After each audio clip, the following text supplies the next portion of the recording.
your host PIN. When finished, press the pound key.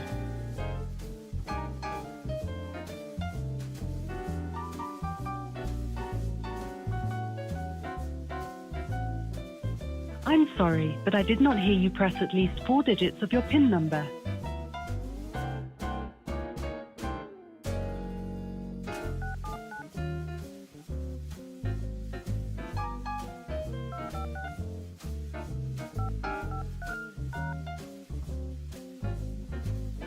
The PIN you entered does not match the PIN you have on file for your account. Please re-enter your PIN.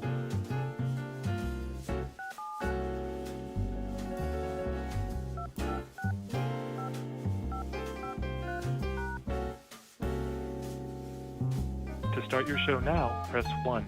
To hear important... Your show will go live in 5 seconds. 4, 3, 2, 1. Blog Talk Radio. Nobody take no call red from me.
Yes. Yes, people, yes.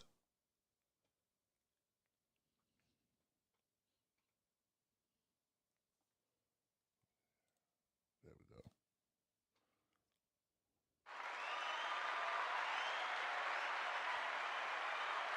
There it is. Hey, what's up, people? How you doing? My name is Tim Black. Welcome to the Tim Black Show. Yes, yes, yes. All right, people, what's going on today? It's Freedom Friday. I'm Tim Black. I'm your host for the Freedom Friday Show. That's the show where people get to call up, put this phone number up on the screen. People call up from all over the world and they give their input about news, about politics, about culture, about race, about whatever's going on. And that's what the show is about, and that's what we do. And we've been doing it roughly 7, 8, I don't know how many years. It's been a long time. Ladies and gentlemen, welcome to it.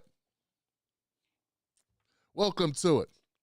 Now, considering our setup is a little janky sometimes, I like to make sure that everybody can hear the show. Why is this not doing what it's supposed to do? Ignore the scheduled episode should have started. It's already started. Ignore the next. All right, so we good on the phone lines. Are we good? We'll find out. Texas is here. Schultz is in the house. Diana M16's in the house. Who else is in the house? Eureka Springs is in the house. We got Joe Famous in the house. Joe is famous, and he is in his house.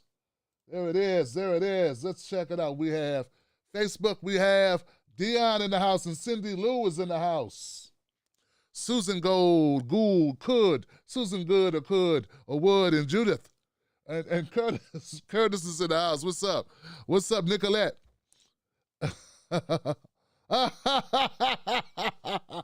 Wellington Grants Boshworth. Give it up for this guy. Give it up for this guy. Give it up for this guy. Wellington Grant Boshworth. He believes that a man who has a pocket knife should be shot 7 times in the back.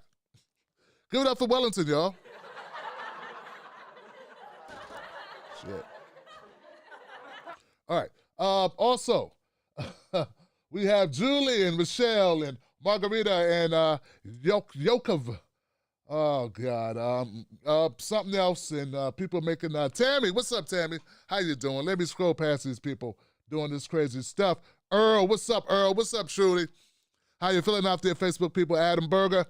Heather's in the house. Paula Smith, James, Richard, Marcy, Curtis, Paula, Barbara.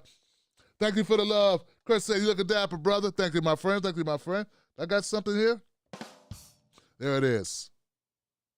Dapper Tim Black is in the house. I'd like to give a shout out to everybody that's out here sharing it. What's up, James Gill and Sophie Maliko Smatters, and Amity Grant, Tim Lamb. Sprinkle some facts on them with us with a newsboy cap. That's it. What's up, Turin? Turin, we need Johnson shirts. You got Johnson shirts. Go to TimBlackTV.com for your Johnson shirts. Evan Miller, maybe we should just make the shirt say Johnson. I don't know. Maybe that would be good. Johnson. That'd be it. Johnson. A jersey with Johnson on the back. I don't know. We can do crazy stuff, man. Get it cracking. Facebook. I want to thank everybody on Facebook because you guys share the hell out of the show. Because Facebook gives me no reach. Not only do they demonetize you, they give you no reach. Ryder Littlejohn and Sandra Thornton and even Evan Miller and Michelle and Jay and Amity and Susan and Michael. And Michael. Give it up for everybody on Facebook who's sharing the show. Thank you, Sophie. We got good people on Facebook. Thank you, Wolfpack members out there. You do a great job of spreading the word. I appreciate you. We all appreciate you. It's a community effort. Get more people on the phone calls, get more points of view, reach more people, spread awareness, grow the conversation, and that's all it is.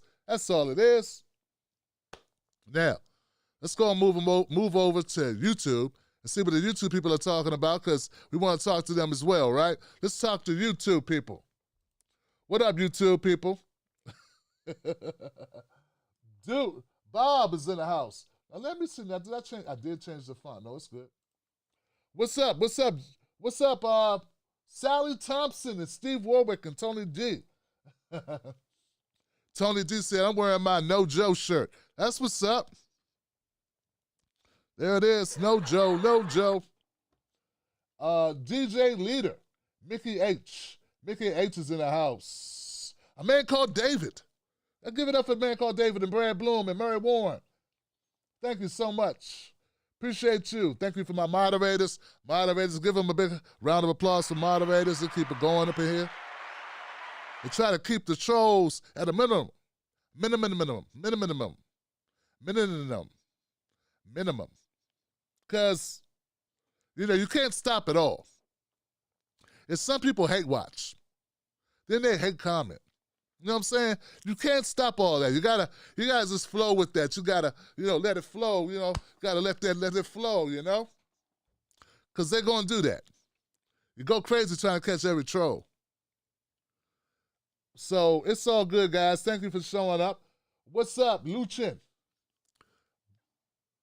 Bob Dubes. Okay, well, we got it. I don't even know what that is. I don't know. I don't know what that is. Did you say man boobs? I don't know what you said. All right, guys. It's all good, guys. It's okay. It's all right. It's Friday nights. It's the Tim Black Show. This is how we do it. This is how a host sounds. This is how a host sound when they're like, when you're a host. You're a host. People take the art of hosting very much for granted. They do, man. They don't respect it. It's a certain skill set to get out, make people feel good, make people want to be there, not overtalk guests, not monopolize conversations, but push things along, move the agenda along. I embrace this job of being the host of the Tim Black Show, particularly on Fridays, when I get to have people call up. Now remember, guys, 319-527-6212 is the number that you dial into because we want your voice to count on this show tonight. And because I don't have that much, I really don't have that much going on in the way of news. I'm going to tell y'all something, man. Johnsons, all you Johnsons out there, let me tell you something. I'm tired of talking about Trump already, man. Oh, I'm tired of talking about Trump, man. I don't want to do it no more. Don't make me do it no more, man. I don't want to talk about this guy no more, man. He's leaving, right? Do I just keep talking about Trump, man? I don't want to talk about him. I don't want to talk about Trump. I've never wanted to talk about Trump. That's been some other people's last 4 years has been Trump, Trump, Trump. People that want Trump, went and supported Trump, talked about Trump. People who resisted Trump, talked about Trump. Everything's been Trump. I'm so damn tired of Trump. Why do I sound like Chris Rock when I said I'm tired of Trump? I'm tired of Donald Trump.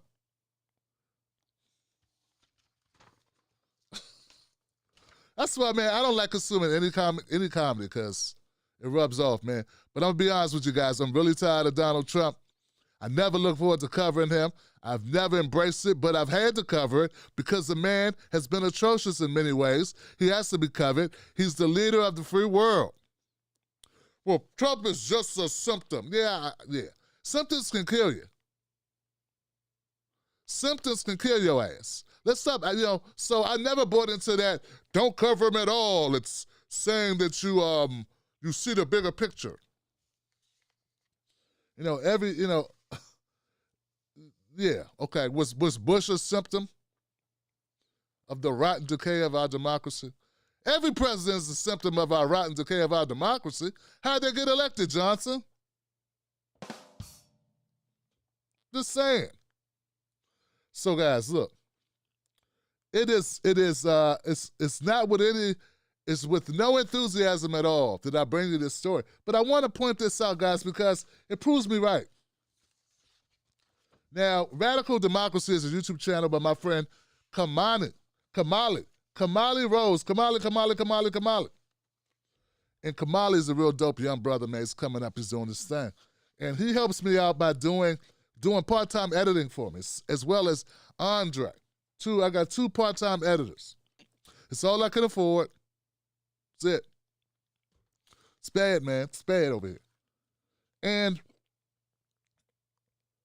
so last night in the show, I talked about the fact that all Donald Trump had to do, instead of giving us these corny speeches days later, after almost a week after the riot, protest, the invasion, the insurrection, whatever you like to call it, he gives a speech about how, if you invaded the Capitol, you're not a friend of his. If you hit cops in the head with flags, you're not a true supporter. He gave this long list of what people do who are not true supporters of his. And I said,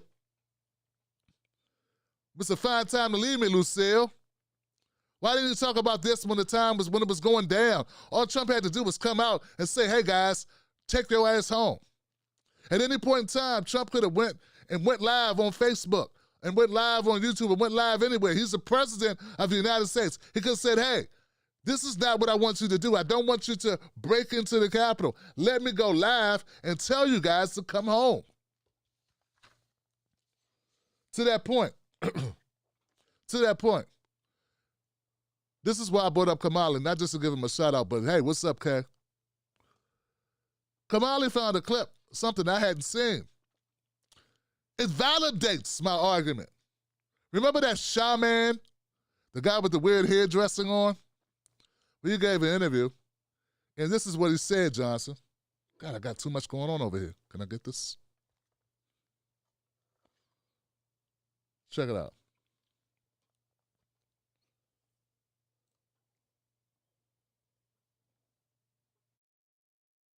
How did you get out? How did I what? How did you get out? The Senate? Yeah. The cops walked out with me. They just let you go? Yeah. And what's your message to everybody now? Like, what are you yelling at? Donald Trump asked everybody to go home. He just put out a tweet. It's a minute long. He asked everybody to go home. Why do you think so? Because, dude, we won the day.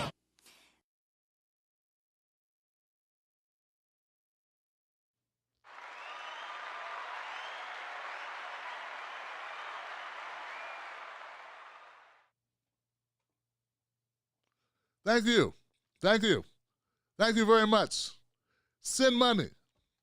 I told you guys all Trump had to do was tell them to go home. He could have told them to go home like 3 hours before he did. But he didn't, Johnson. It was a choice. So for all you Trump supporters out there, Tim Black is just biased. He just doesn't like Donald Trump. Donald Trump continually proves me right about Donald Trump every time. These people who made this invasion at the Capitol, Trump wanted that to happen. If Trump was so appalled by it, like he said, he was angered and appalled, he would have got on his iPhone or Android phone or Samsung, whatever he's got, and he would have shot a video a lot earlier and told his people to stand down. He did not tell them to stand down because he wanted to show his power over the uncleaned masses. He wanted to show his influence over the low information voters. His words, not mine.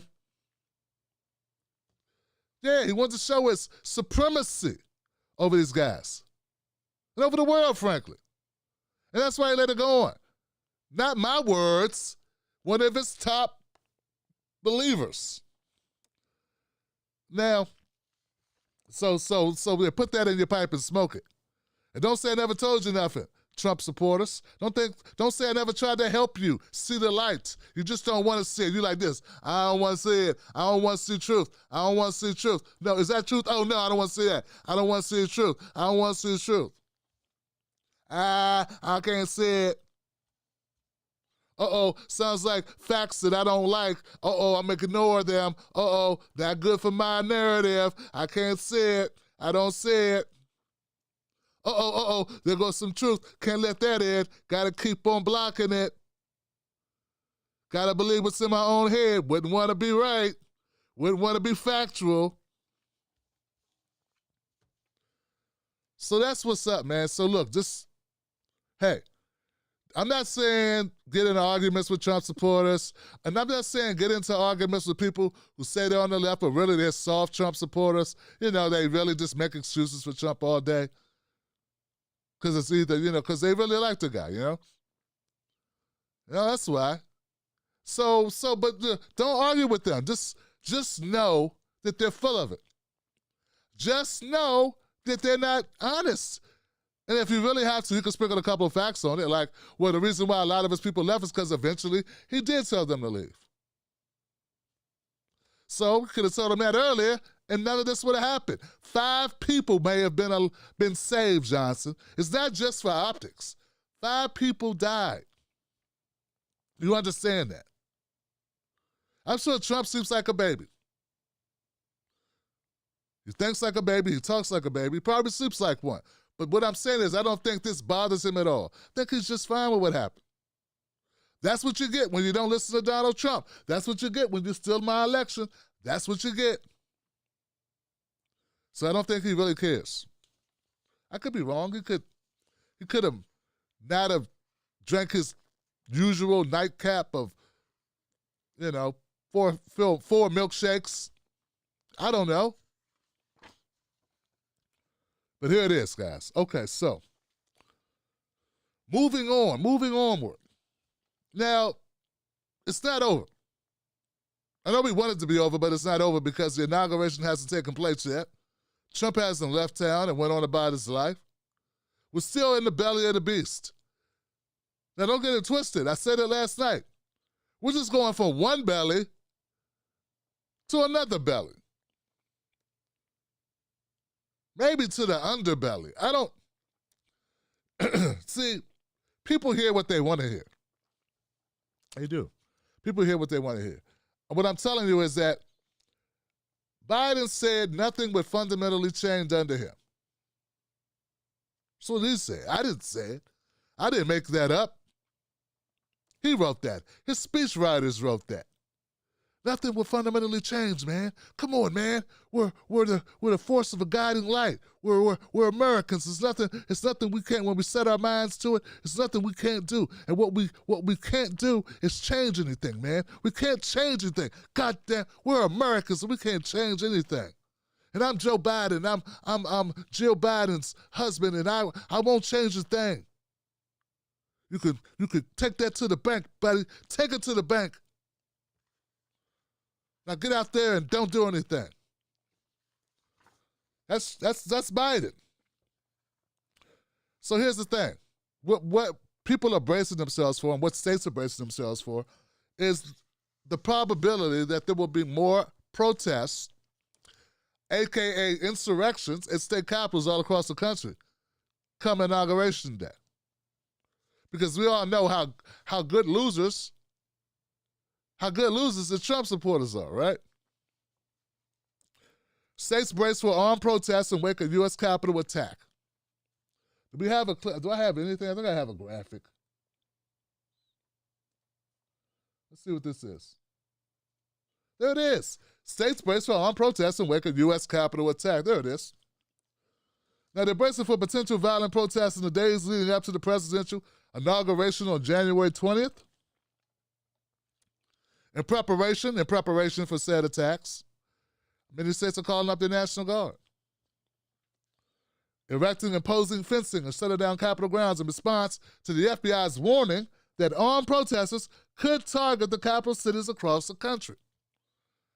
Now, this is what's amazing, and this is what some of the callers to the Tim Black Show on earlier nights, were pointing out. We're pointing out that things seem a little very fishy. And I agree, it does seem a little fishy. See, now the states are reacting to FBI advice. FBI advice tells them, hey, we got to batten down the hatches because the Trump supporters are going to be pissed and they're going to do something. You don't think the FBI told the Pentagon about Trump supporters comes to the Capitol on the, 6th? Do you really think they didn't have knowledge of that? I mean, they got knowledge of this. Folks, they were posting it all over the internets. All over the internets. So here it is, guys. I do not like the idea that people are saying it's really not the Trump supporters' fault. It's not the Trump fans' fault that they broke into the Capitol. Yes, it is. That doesn't work. And it really tickles my ass when black people say it. It really does, because you know damn well, if you would have walked in there, I don't care if somebody let you in the door or not, if you know it was closed, and you weren't supposed to be in there, and you know people were kicking cops' asses to get in, and you just walk in and waltz around for a couple hours, you know your ass will go to jail. Let you be Black Lives Matter, let you be the Black Panther Party, let you be anything else that isn't camouflaged or doesn't have a whole lot of white guys in it. You'd have been in trouble. You know it, I know it. And still you say these people had no responsibility. But be it as it may, the nuance to that is, yeah, I believe that the FBI and everyone knew what was going to happen, or at least they had an inkling what would happen. Maybe they didn't think that they would storm it to this extent. But I don't think every police officer that was at the U.S. Capitol was in on it. Because I seen some cops getting their butts kicked who definitely would have been like, went and had a donut. So I don't believe that everyone was in on it. I believe that our government, I think the Pentagon decided this to do what they did. They're the ones that withheld the troops. I don't mean to go too far down that road. What I'm saying is this article from the New York Times gives more credibility to that argument that, hey, you guys know what's going on now. You know what was going on a week ago. That's all I'm saying. And people are right to say that it could have been avoided, or at least very much mitigated. And it's right to say, at the same time, these people should have took their asses home. And it's right to say at the same time, Trump should have told them to take their asses home. All those things could be right. We don't have to argue. Because there's a little bit of right in all of it. Okay? And it's okay to protest. So it's a little bit of right in that. Okay, so all those things, this could be, there's varying degrees, and this is what people don't, this is what this is what I learned in the media business, which I've been in almost a decade now. Most people don't like that. They don't like when you make sense. You're not all in on one side. No, they want you to just yell and curse and say, this person's bad. And I've done it a lot, guys. Come on, guys. Check my catalog. I'm not even knocking it. What I'm saying is, as we grow up, as we look up things reasonably and logically, we realize there's just more to it. Four things, and a little bit of each one is correct. Okay? Okay. So it goes on and continues. It says, a survey by the New York Times of 50 states found at least 10 states, California, Oregon, Michigan, Wisconsin, North Carolina, Washington State, Kentucky, Maine, Illinois, and Florida, are activating the National Guard in the capital cities of Texas, Virginia, Kentucky, among states planning to close their Capitol buildings or grounds at different points in the coming days. They are bracing themselves. A precedent has been set. Some states where legislators are preparing to convene, such as New Mexico, have placed protective fencing around their capitals. Michigan and Indiana took the extraordinary step of canceling their legislative activities next week because of the possibilities of violence.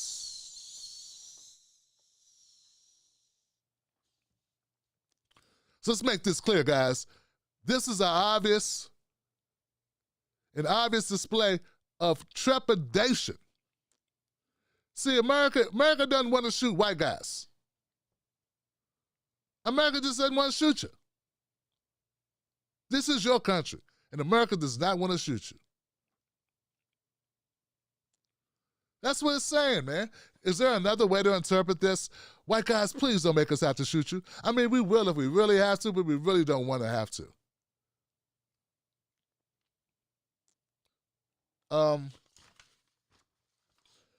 And white guys are daring them to shoot him. That white guy that chased the black cop up the steps, around the corner, and through the bend, he wasn't worried about that black cop. That black cop ain't gonna shoot me. I'm white man. Dude, I've done a lot of things in my life that are crazy. Many things I shouldn't have done, okay? With a wet hand, I've operated a socket. I plugged in a lamp with wet hands. Never do that. That's bad. I've set a radio on the side of the tub and took a bath. Not much, not often, because I'm toxic male, so I don't usually take baths. Unless I got a bad back at the time. I've done a lot of things I shouldn't have done. You know, I've picked up bills on dates. I shouldn't have picked it up. I should have just stood there and looked at the person like, yeah, let's see who's going to do it. Let's see who's going to do it. And then did a fake. But like a sucker, I went for it. I've brought people on this platform I shouldn't have brought on this platform. Yeah, I've done that. I've made those mistakes. I've befriended people that I shouldn't have befriended. Because all of a sudden it seems like you're married to them when you don't even know them. You can meet somebody 2 times in life and then they say, I was going to name my child after you, Tim Black. And people believe it. People believe it. So I made a lot of mistakes, but one of the mistakes I have not made, one thing I have not done, and I got a feeling I will go to my grave without doing this. I've never ran towards a cop with the cop backing up going, hey, whoa, stop, hey, whoa, stop, hey, man, hey, whoa. I've never even thought to do it. I never even ran at a security guard like that, where if security guard's backing up, backpedaling, going, whoa, no, and then he runs up more steps, and I just keep going. I never even dreamed of doing it, Johnson. If a black man in America has a dream that he chases a cop, all of a sudden, 3 other black men will jump into his dream and whoop his ass. We're trying to save you from yourself, man. What are you doing dreaming this dream? This is dangerous. They just jump in the dream. And have a strong, and beat my ass and talk to me like, man, you got kids, Tim Black. What you doing having this dream, man? This is horrible. So what they're trying to do in these states is avoid these situations, but white guys are not worried about the cops. You ever see the way they talk to them? I mean, I just covered the story of Jacob Blake. He had a pocket knife. He got shot 7 times in the back. He was walking away with the pocket knife. Put it in the car. A cop shot him 7 times in the back. I did a story 2 weeks ago of a guy who told a cop, 2 cops, I got a gun, and if you put that dog on me, I'm going to shoot you. And the cop saw the gun and did nothing. You're welcome.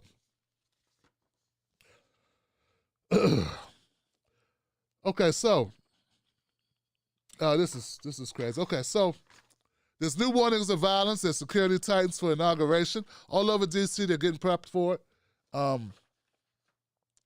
My brother drives a metro bus, and he travels down DC often. And he was really upset when all this stuff kicked off. He was like, "Man, they should have just blocked off DC.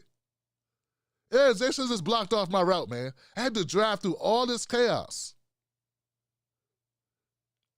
All this chaos. You said some other things that I will not repeat. What I'm saying is DC is like really in preparation for this event. They set up a perimeter. So that's what it is, man. The federal officials say the security perimeter, which includes an increasing number of armed members of the National Guard, is necessary to prevent an attack from domestic extremists. Such groups pose the most likely threat to the inauguration, according to joint threat assessment from the FBI, the Department of Homeland Security, which warned that attackers could target federal buildings, public officials in the days leading to the inauguration of Joe Biden. So all I'm saying, folks, is they're not playing with your asses this time. And if these white guys lose their shit, they go down there. They may. Now, I'm not saying this is what's going to happen, but it's a possibility that they're going to lose their white cards and get treated like they were black or indigenous. And I'm just telling you, white guys, guy with the weird hat with the horns coming out of it, or anybody who's resembling him, all you crazy Trump supporters and QAnon people, I'm just trying to tell you, man, I'm not telling you what to do. Who am I? Just a black guy. What I'm doing, telling white people what to do, right? I'm just suggesting that if you go down there, if you pull this shit again, make sure your will is up to date. Because Heather, Amber, your lady, your wife, she may want to settle your affairs quicker. She don't want to fight with your parents after you're gone. She don't want to have to squabble with them and fight over who's going to get your baseball card collection. No, who's going to get the old engine that's in the backyard. No, settle all of that now, because I got a feeling. See, people think that Democrats are soft, and some of them are, Johnson. Some of them are. But see, Joe Biden's not really a Democrat. He's what I call a Dixiecrat, which is a strange mix of Republican and Democrat, with a nice touch dash of Jim Crow. And Joe Biden don't give a damn about y'all like that. Not like that, okay? Corn Pop was a bad dude, you know? But he will let them shoot you. I'm just saying. So if you're going to do it, if you're hell-bent on saving the democracy, saving the republic from the evil socialists, communists, fascists, whatever you want to call it, I'm just warning you.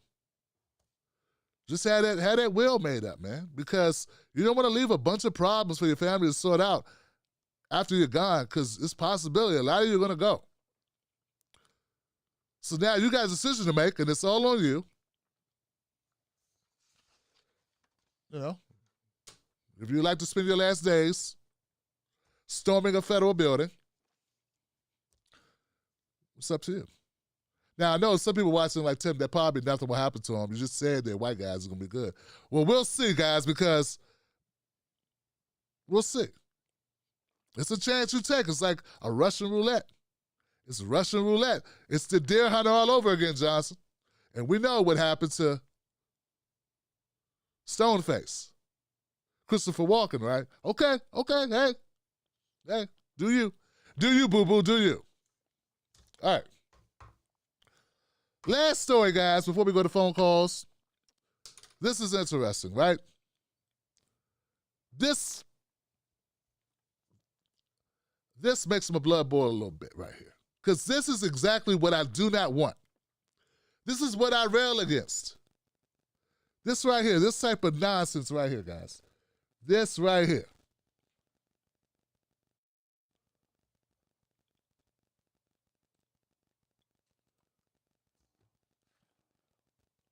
James Clyburn, he wants to lift every voice and sing a national hymn. It would be an act of bringing the country together. The gesture itself would be an act of healing. Everyone can identify with that song. That's right, in the act of healing, Representative James Clyburn calls for making Black National Anthem a national hymn. It'll help heal racial wounds.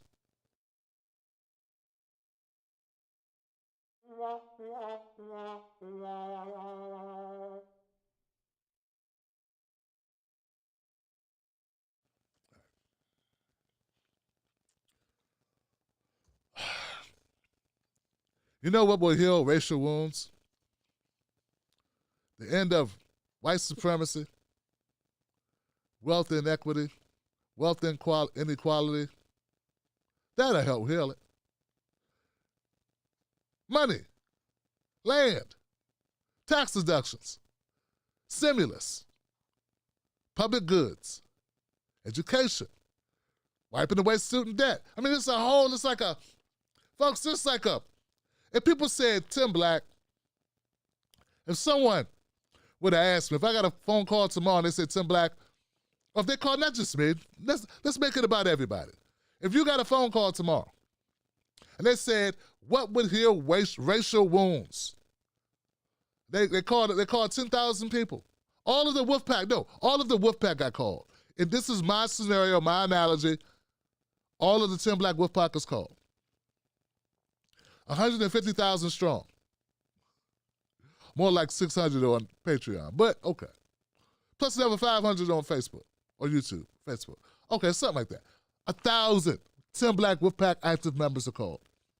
And the question is, what would heal racial wounds? Not racial Maddow, or racial Ray, racial wounds. And they took down what you said and put it in a big bucket. So now we got all the suggestions from 1,000 Tim Black supporters, TBTV fans, Wolfpack members in the bucket. It's written on little pieces of paper. I bet you $10,000 if you chose 5 sheets of paper. None of them would say, lift every voice and sing, make it a national hymn. None of the paper would say that. Not a single slither of the paper would say anything about lift every voice and sing. It says stuff like Medicare for all, erase student debt, end mass incarceration, legalize cannabis, UBI, federal jobs guarantee, clean water, end the wars, bring home the troops, give land to indigenous people, reparations, you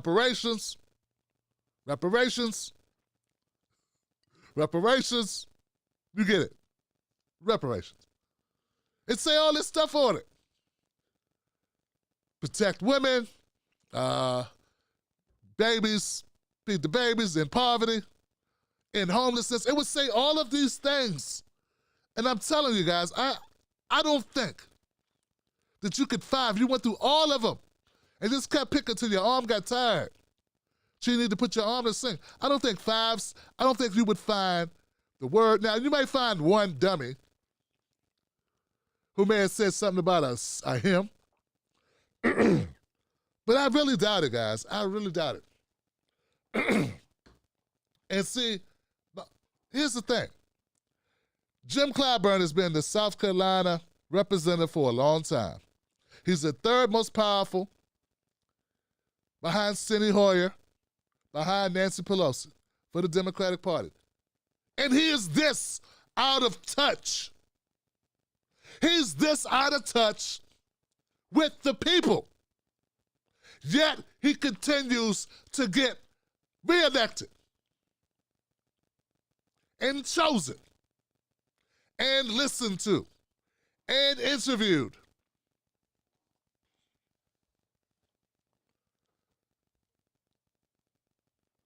I've said it angrily. I've said it nicely. I've said it with a smile.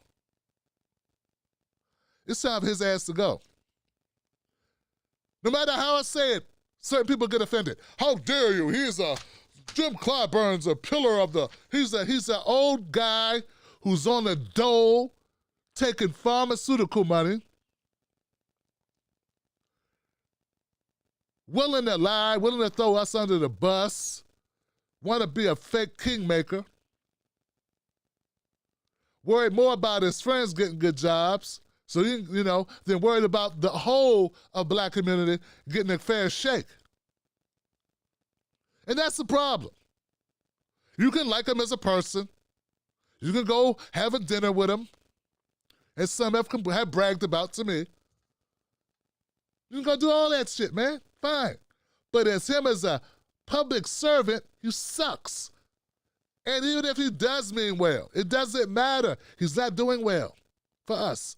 And he's out of touch with what we want. This is the type of shit people come up with when they have no connection to the people whatsoever. None.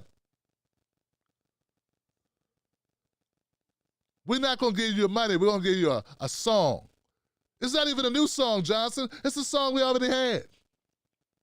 Yeah, I know how we could bring all the races together. You know? What you going to say? What say, Jim? Get rid of qualified immunity? No, that's radical. No. Defund the police and send that money to other places and fund other things in the community, such as child services and unemployment services and education for people in the neighborhood, so less people will, more people have a start in life or a little bit, more stable. So there's less likely that there will be crime to begin with, and then we wouldn't need as many cops. Oh, no. Shut up. No way. That's radical communist talk. You want to burden people. Well, what you gonna do, Jim? What else is there to do? What you gonna do? You're gonna legalize cannabis? Oh, hell no. We're gonna sing a song. When me and my wife was singing songs, I met my wife singing a song. She was singing a song. Right now, she'd be singing a song with me if she was still here. And we'd be singing songs, and singing songs always helped the blacks in the 50s and the 60s. We sang songs. I thought it was because you protested and you resisted and you used political capital and you appealed to the more fiber and you got people on board and you start talking about things that, that impacted whites and blacks in the whole world. And that's how you no, it was the songs. It was the songs that did it. All we need is a song.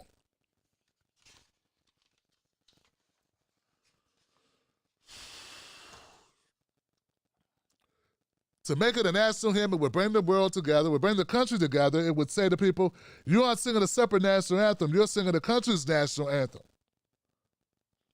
The gesture itself will be an act of healing. Everybody can identify with that song.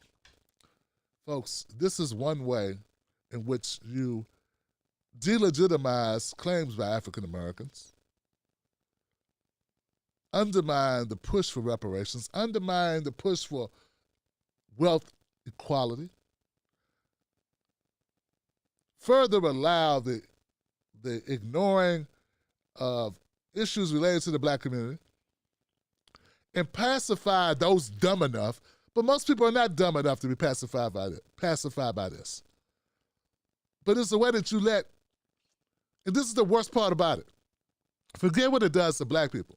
It's what it does to white people who just look for excuses instead of doing tangible things that actually make meaningful change. There's groups and studies and university studies and groups, and there's entire professorships and that have studied things that would increase the likelihood of us being a more respectful, reasonable, more of a, what would they call it? A more perfect union. There are studies that have been conducted of what needs to be done in order to make this thing, to make America more just. And I'm telling you guys, like whether it was Dr. Derek Hamilton or Dr. Sandy Darity or Dr. Cornel West or Dr. Joy DeGruy or any of these great scholars, guys, I've never, ever, and I've had everybody on the show except for Dr. Joy DeGruy, and I'm going to get Dr. Joy DeGruy at some point. She's amazing. But I've never read in any of their articles, or their speeches that we needed to change a damn song or bring a song. No, they haven't. So guys, Johnson's, all I'm saying is this does damage. It's not just funny. I joke too much sometimes because this is not funny at all. This is not a game. This lets people off the hook. This is detrimental to our union. This is the opposite of what's needed. It proves he's out of touch and needs to go. It proves that he is not aligned with the people that he represents. But it's also just patently false, wrong, in the wrong direction. And it sends a horrible message. There was a movie called A Soldier Story. Famed actor Adolph Caesar. You should watch that sometimes. Jim Clyburn, you really should watch it sometimes. You're not Adolf in that movie. You're the guy who had to go. And Jim Clyburn, your time is up. The people like you, your time is up. The new ones that you are anointing, who will follow suit with your lazy lack of proactive politics, lack of progressive politics, lack of support for black people politics, all of you need to go. That's it, guys. That's it.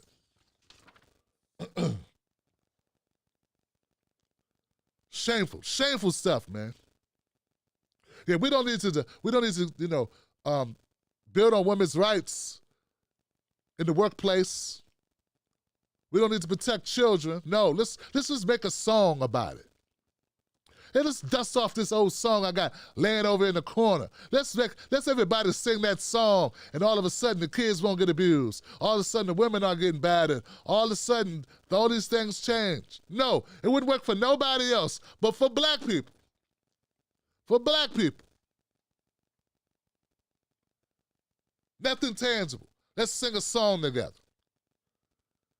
Give me a damn break, y'all.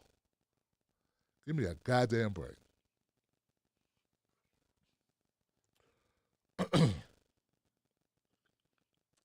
Sometimes it seems like our biggest impediment, and not David Duke, Donald Trump, and Joe Biden, is people like Jim Clyburn, man. People that get a little bit, that get their money, they get the slot, and all they do is shit on us and hold us back for their own advancement. That's all they do. They don't advocate for us. When they do, it's weak, lame-ass, fake advocacy like this. And then people that don't want to do anything for us say, but Jim Clyburn said. Jim Clyburn, he's black, and he said. Yeah, he said. And who chose Jim Clyburn? Who chose him? Wow. All right, guys. That's enough for me right now. I'm good. Woo. All right, let me lighten up. We're about to go to the phone lines. All right, guys, this is why I tell you that this show is brought to you by CoolStreamTV.com. CoolStreamTV.com with a K. If certain shows you want to watch, but you still want to cut your cable, I agree. Cut the cable. It's too expensive. CoolStreamTV.com is where you go. CoolStreamTV.com, where you can get, if you have a Amazon Fire device, this app will run, and you will have access to the shows. Use the code TimBlack and save a lot of money. That's it. That's it. That's the pitch. I don't make anything by telling it, but if you do it, then it helps the show. If you go to CoolStreamsTV.com and try their free trial, it's free to try it out. That's it. No hard sell. All right, guys.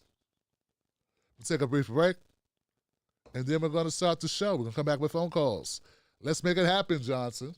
Make it happen.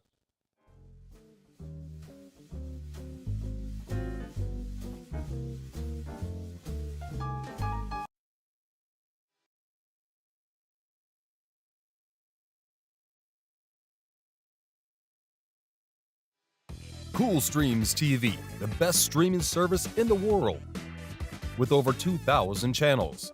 Watch it anywhere on your Android or iPhone. Watch it on your tablet or any Fire device. Premium channels, network channels, pay-per-view sports. Direct access to 24/7 customer service. Go to CoolStreamsTV.com and purchase your subscription. Cool Streams TV. We are the best in the business.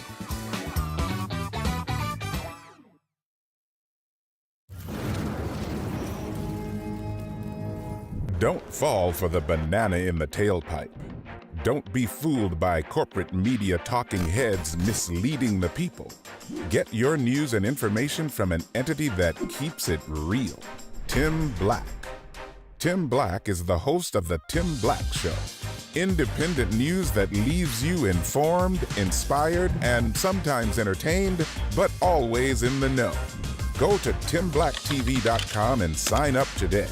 The Tim Black Show is news for people who can't stand the news. See you there.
Yes, yes, yes.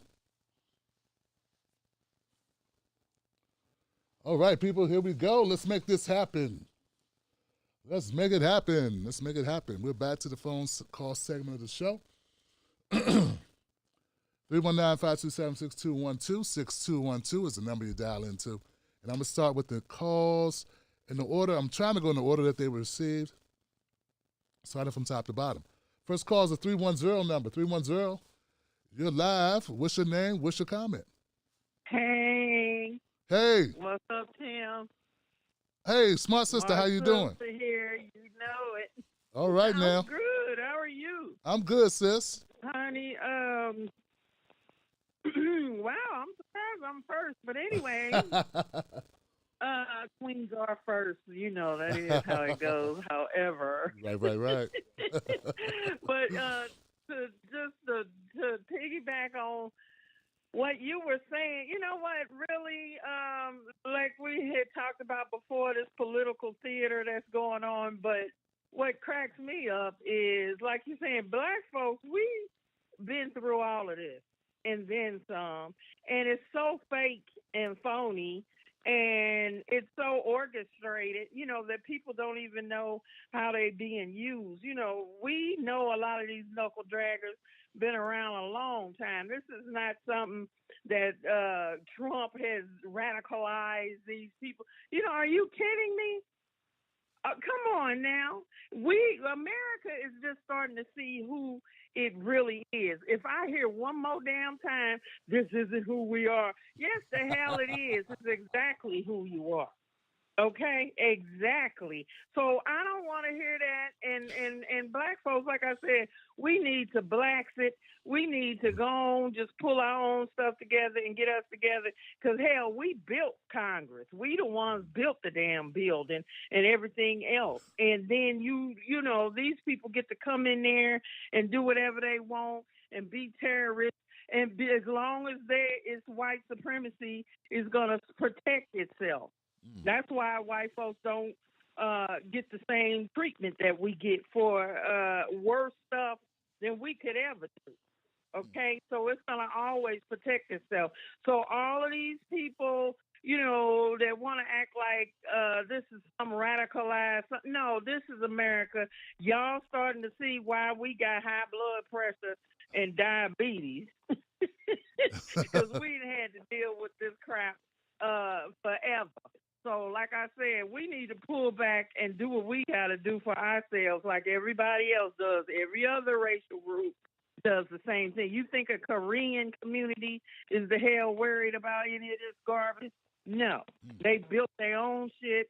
They have their own stuff, and they keep it moving. And that's what we got to do because I'm not going to keep getting emotional or whatever about none of this bullshit because I already know what it is. It's simple. It's real simple.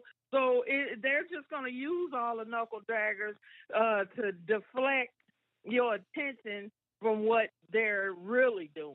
Okay? And like you said, the FBI knew what color underwear everybody at that damn march had on that morning, what they got up and put on. I don't want to hear it. You know, we done been with counterintelligence program. Go look that up for those that don't know what it is.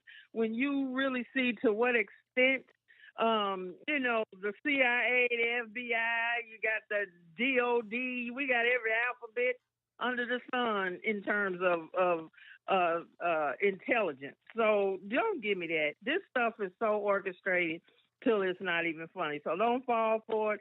And what white people are going to have to do is totally understand the system that they have built and how they protect themselves. And if you call yourself an ally, then you're going to have to look at yourself and look at your own country and see to what extent, what are you going to give up?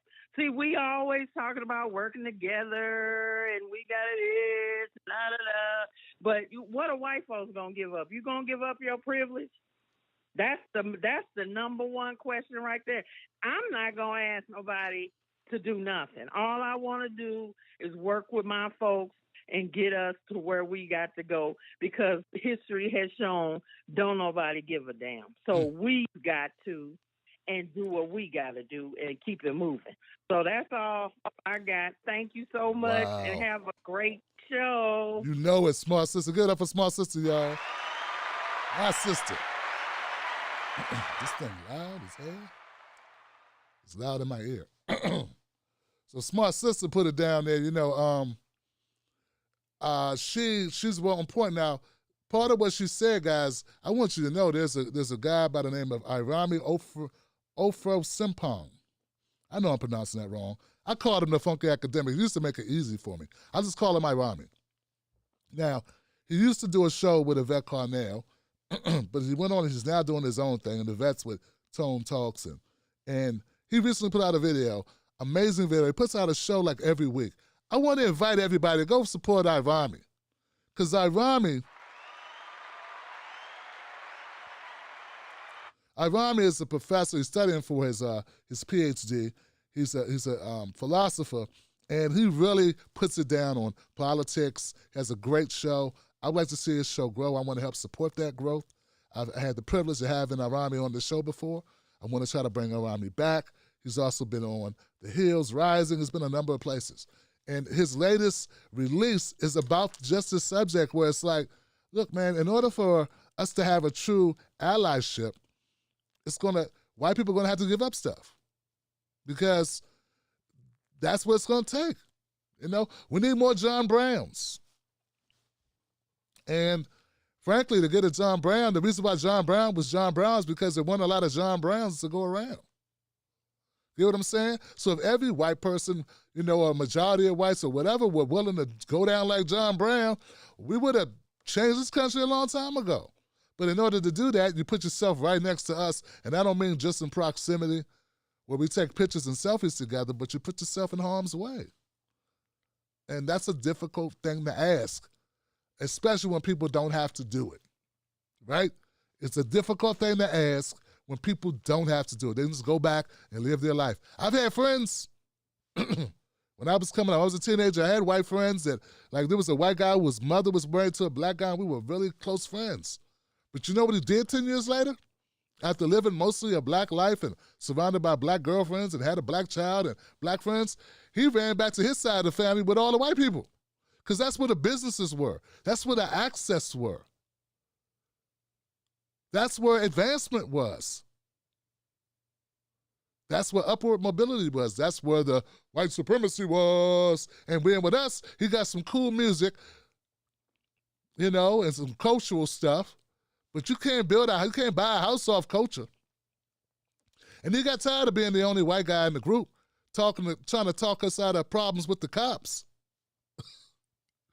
So I've lived this thing. I've seen it play out, and Lord knows it's real talk. So once again, go see Irami. Now back to Smart Sister before we go to the next call.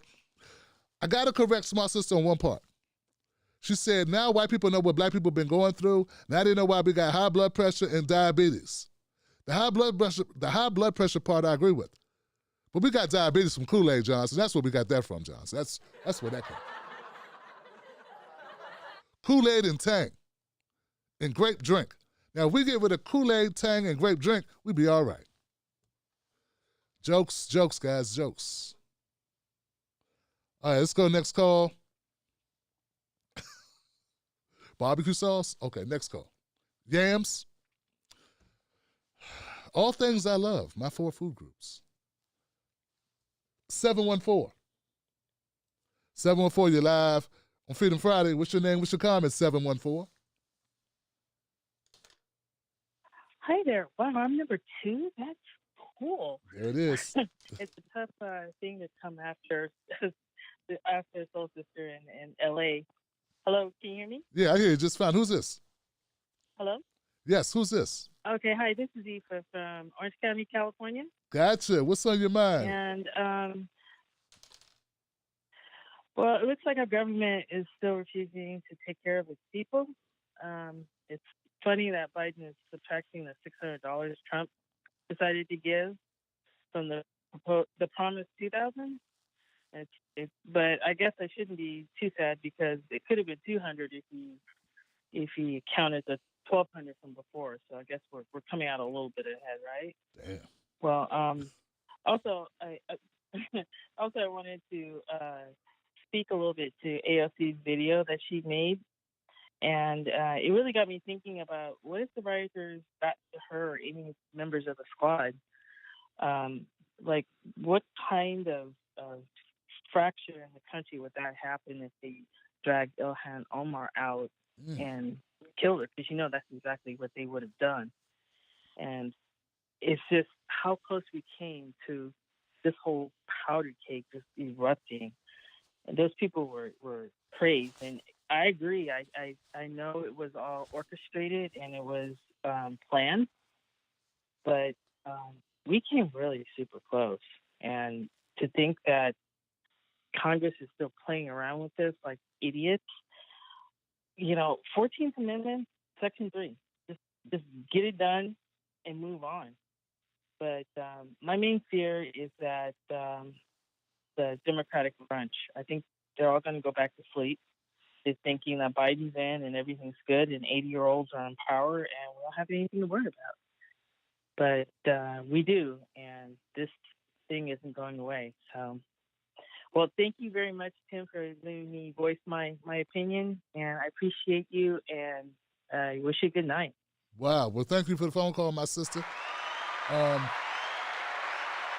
That was tough when she said that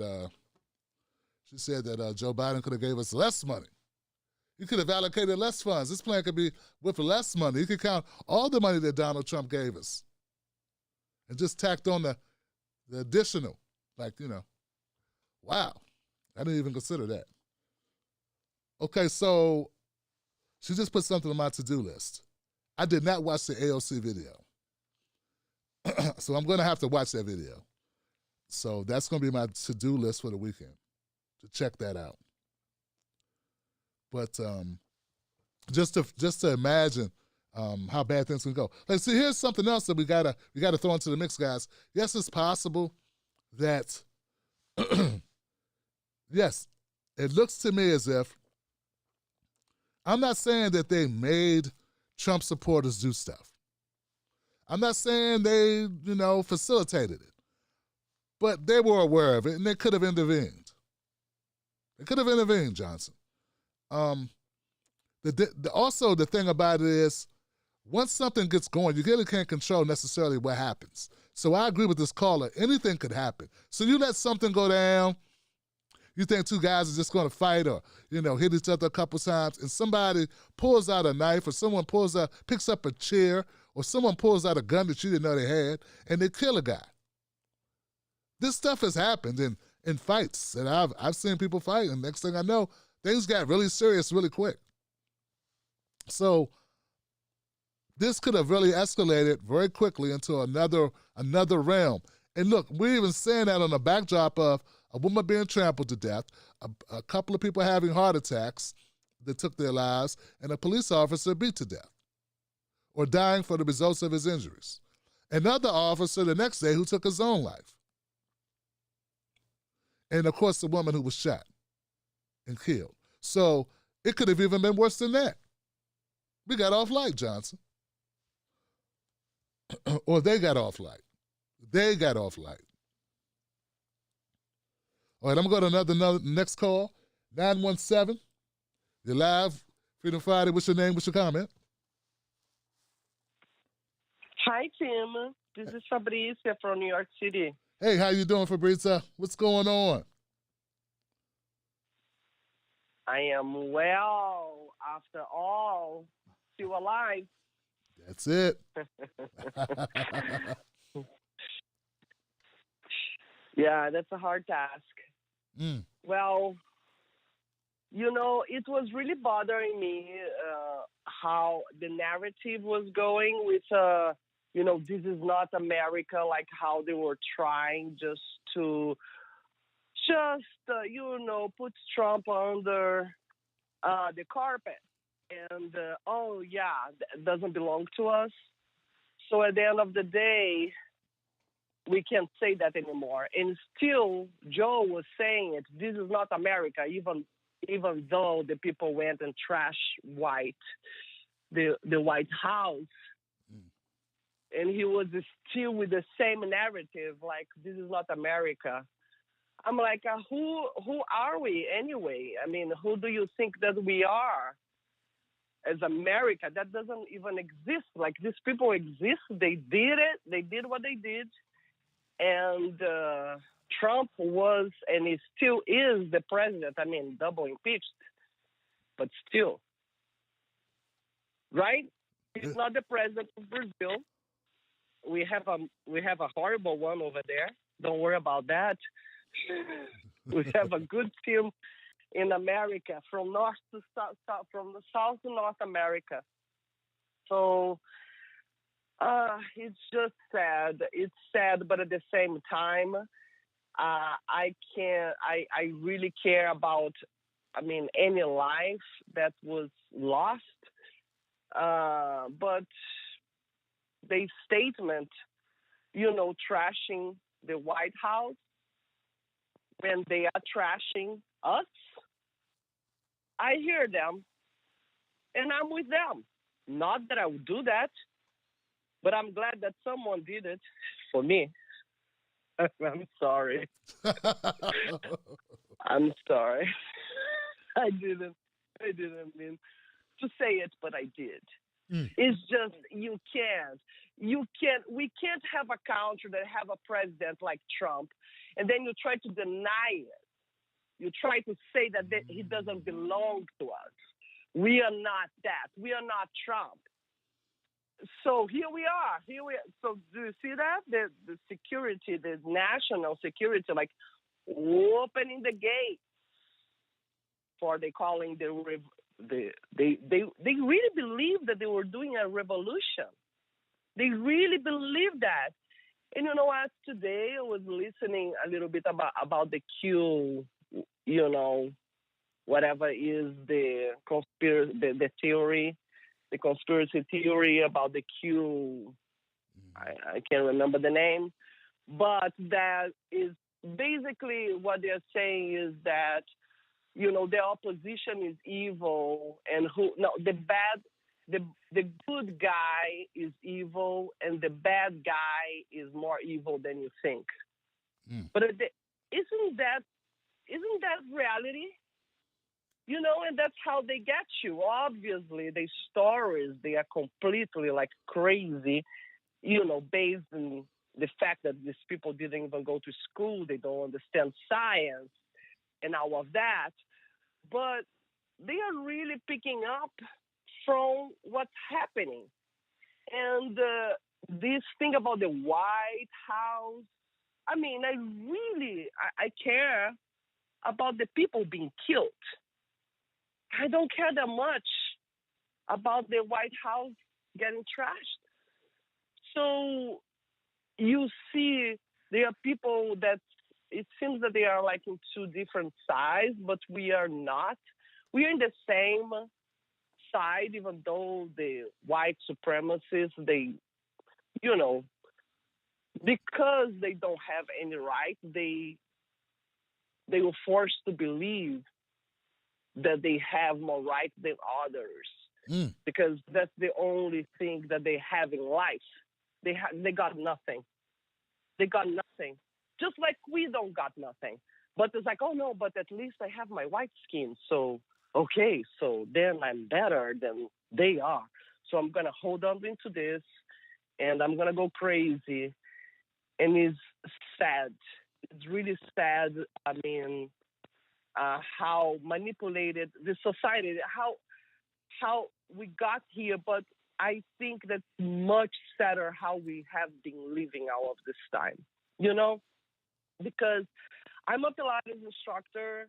I teach because I want people to feel good and to feel fit and healthy. But one time I went to teach, and there was a guy, and I mean, I'm paying 40% in taxes, right? To the police, to the White House, to Trump, to fly from the sky with whatever machine he thinks that he deserves to, whatever he thinks. We are paying for that.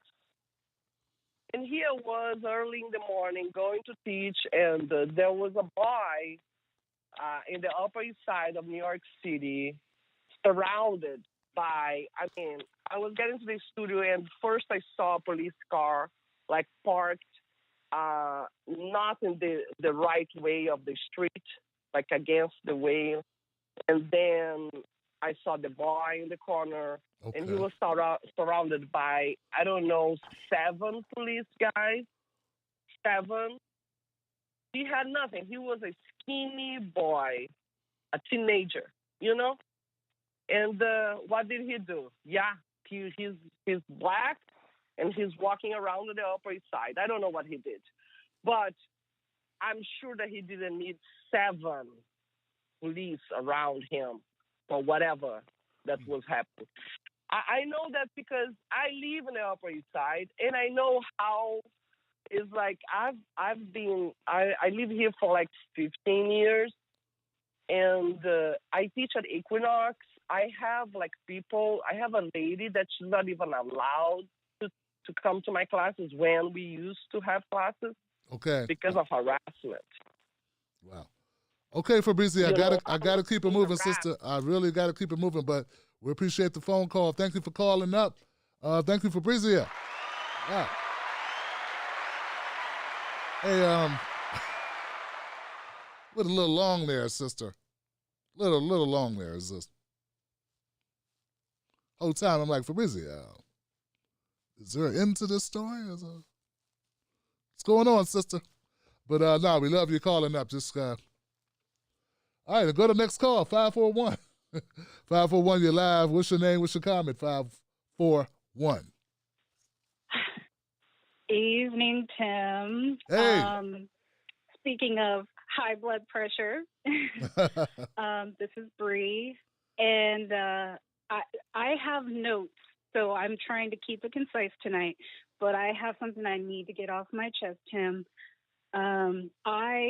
I won't say where I am, but I am in one of the states on that 10 list for risk this coming week.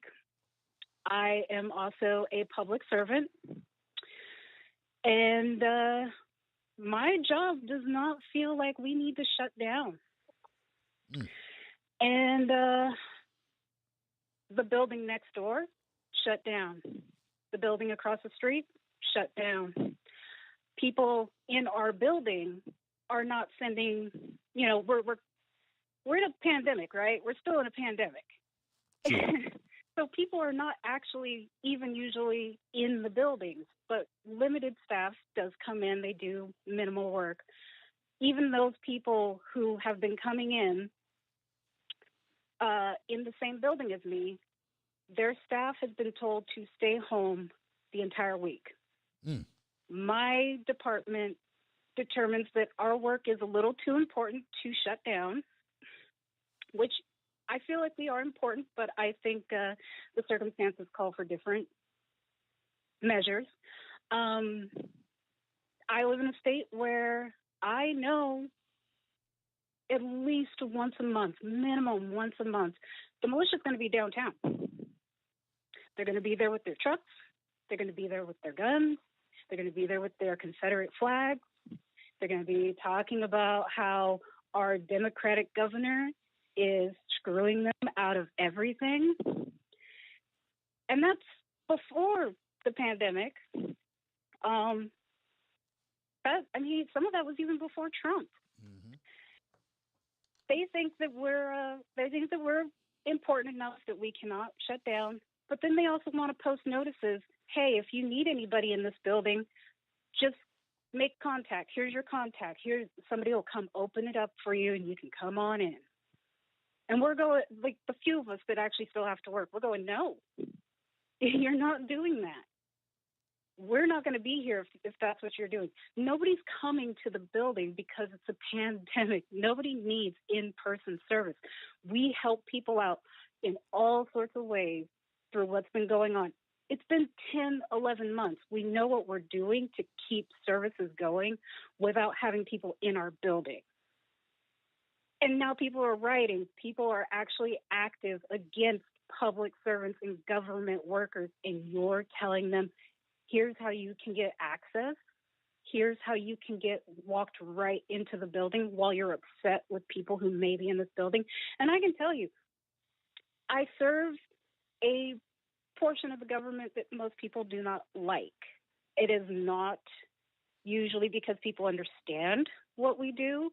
They just hear certain key words about what we do, and they go, well, you're the ones who are screwing us over. There's sometimes people who come up to me and they go, you're screwing me out of my Social Security. And it's like, no, wrong building, wrong person.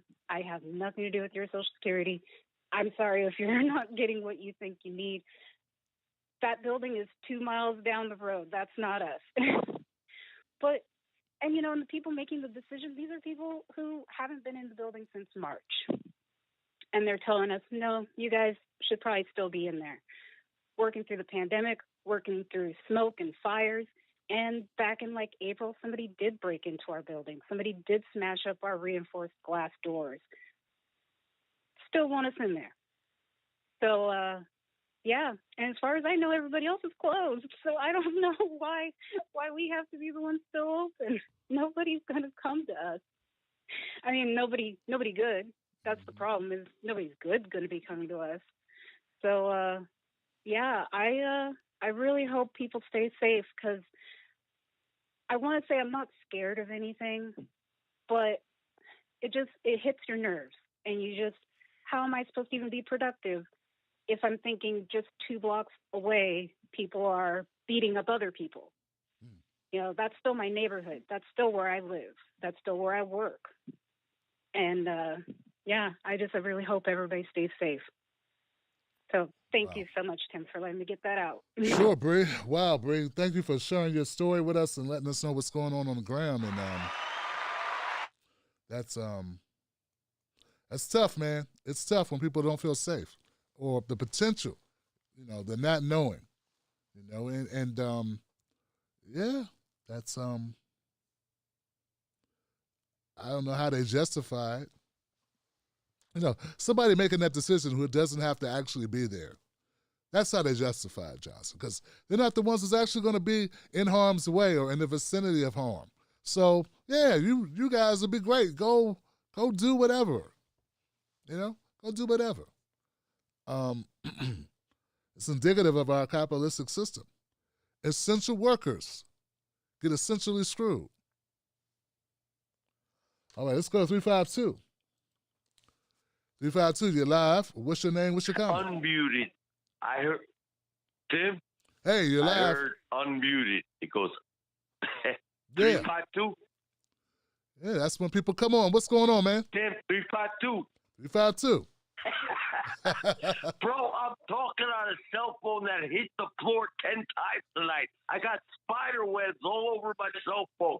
I'm trying to talk to one of the greatest fucking talk show hosts of all time on a cheap-ass cell phone.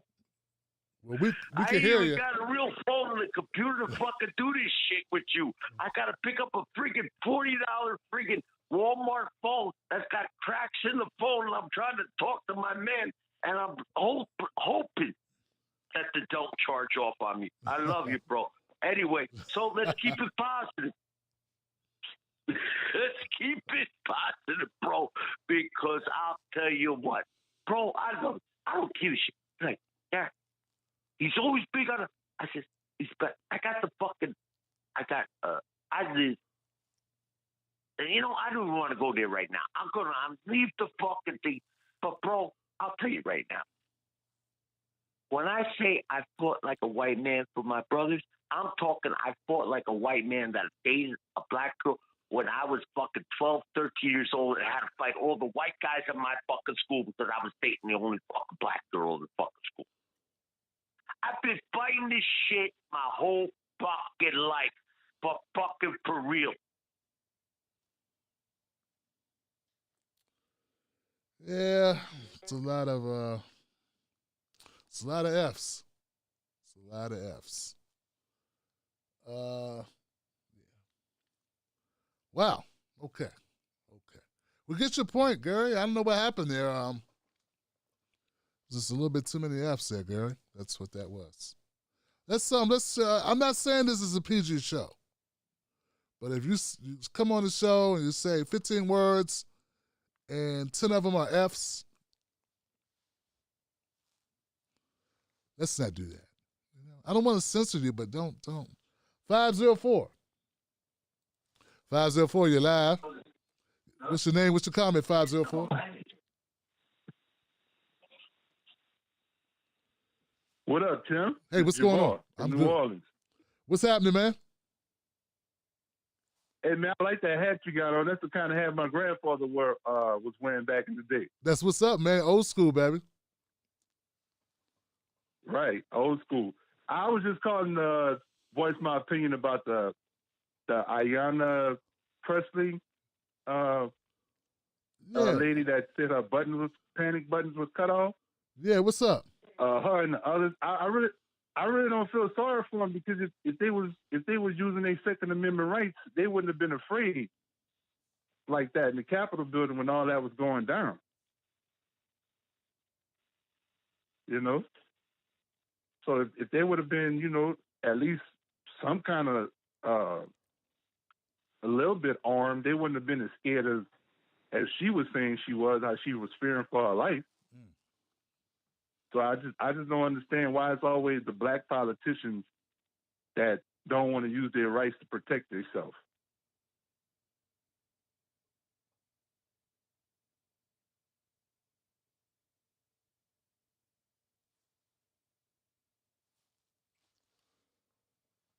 I still got you there? That's it? Yeah. Well, yeah, just like the lady that was in I think it was that Virginia or Vermont or something. Did you hear about that story? Nah, brother. What's Where up? the lady was like the only black politician. Okay. Yes, and she resigned from her position because she was getting too many death threats. Mm-hmm. I forgot her name though, but I think it was in Vermont or something like that. But anyway, yeah, I don't feel sorry for them, for not using their rights to protect themselves and relying on the Capitol Police to like come to their rescue when they really couldn't.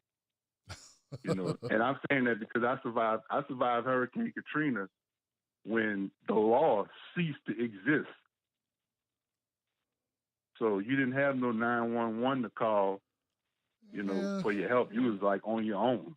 Yeah, but Capitol Police is a police force only for the Capitol. It's like that's their whole job.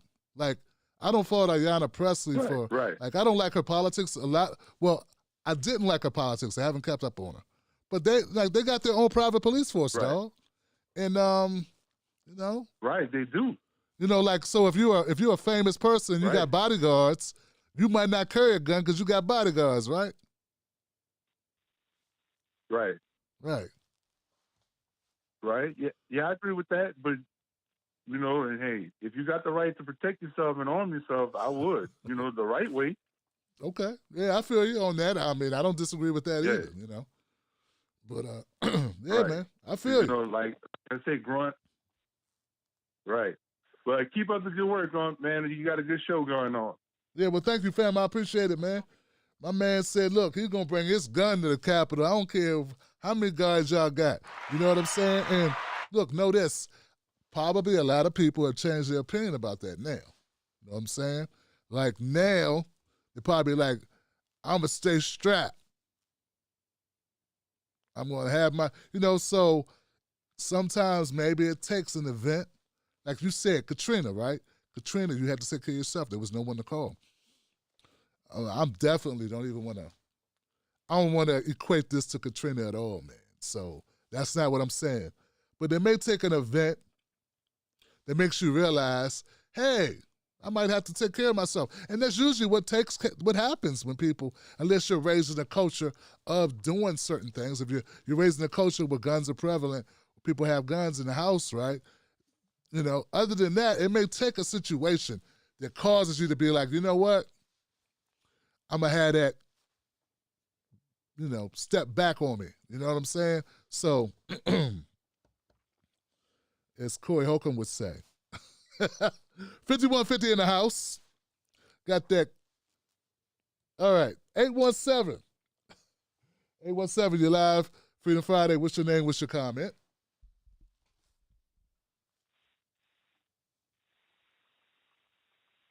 (817) Yo, 817, you're in the house, 817. Talking about JD. That's you. What's going on? Hey, first of all, Tim Black, a huge fan. You a straight shooter, and we need a lot more of that in this country, because right now you got a bunch of bullshit on both sides. I'm not going to use cuss words and everything, but thank you, sir. I'm just going to say a few things. But I'm a big fan of yours. I know you ain't a Trump fan. I ain't a Biden fan. I ain't fans of none of these guys, man. Right. You know, it's crazy. But the only thing I want to see is just let's get it right. You know, let's get it right.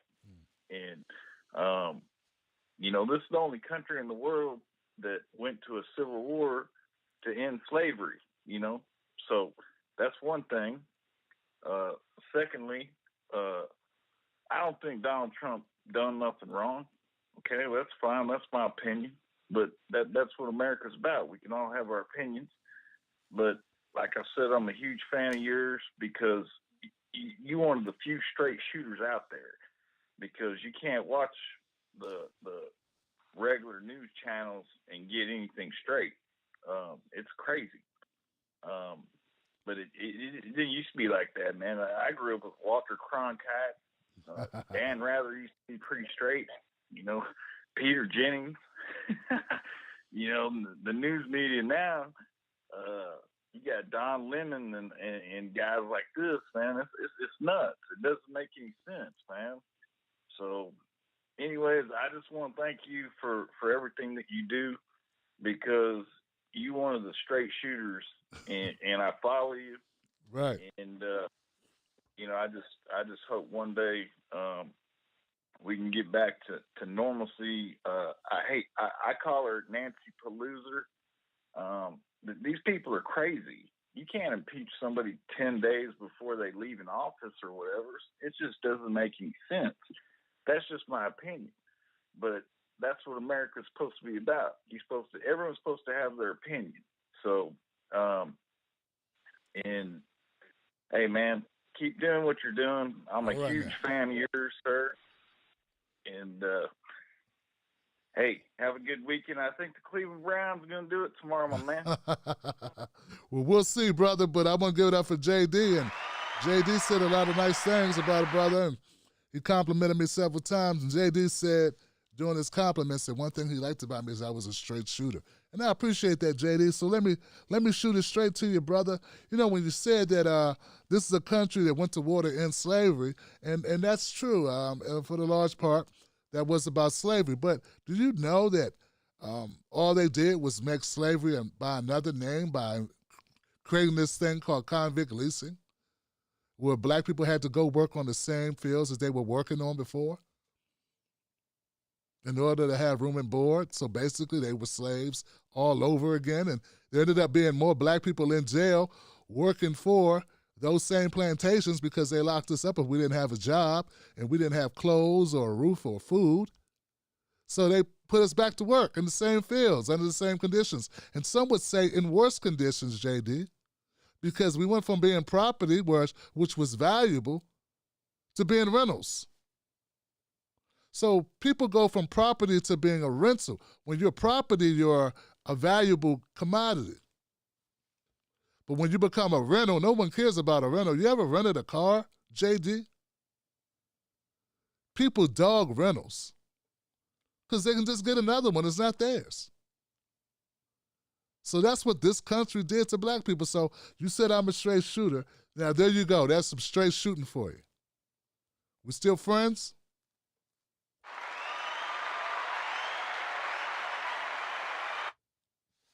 And if you really want to be a straight shooter, brother, you got to realize that both sides suck. You talk about Don Lemon, don't leave out Tucker Carlson, because Tucker Carlson is full of shit too, as is Sean Hannity. So it's bad on both sides, brother. All right? There it is, brother. Yeah. And I had the same problem. I had the same conversation with people who call themselves liberals. Because then they'll just talk about Tucker and Sean Hannity and leave out people in the center, the corporate cable news people that do similar tricks as well. So if we want to wake up and kind of like erase that line and realize that it's a system that's jacked up and that money is at the root of it, then we got a place that's a good starting point. But you can't start from looking over there saying those people are crazy. Now, it's not just crazy. It's money, brother. It's money. But I got you, brother. Thank you, JD, for calling in, man. Hope it won't be your last time. 620. You're live Freedom Friday. What's your name? What's your comment? Hope it won't be your last time. 620.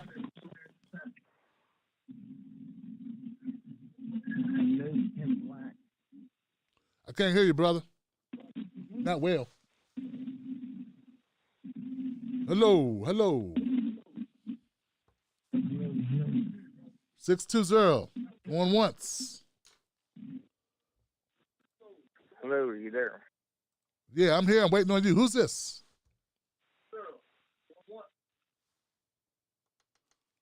Something's up with your phone, 620. I'm going to have to move on. What's up? Talk to me.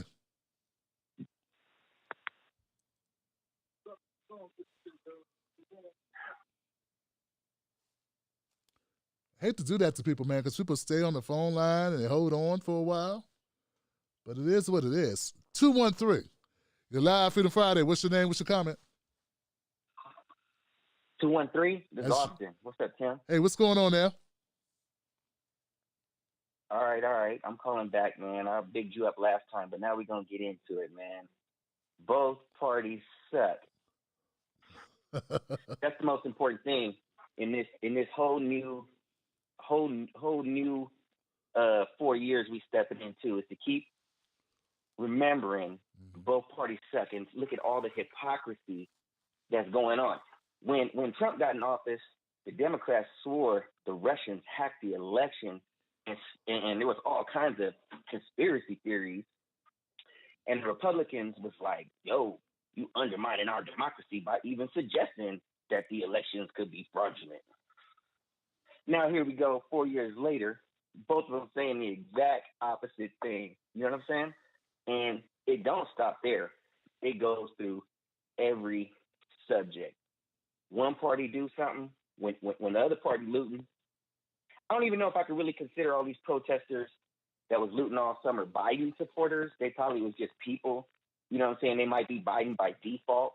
You know what I'm saying? But when they was looting, the Republicans swore they was criminals, and how could you dare do that to our cities? And if you don't like it, leave. And then when you turn around and the Republicans had, well, sometimes you got to stand up and fight. And then you see the Democrat people saying, this is unlawful.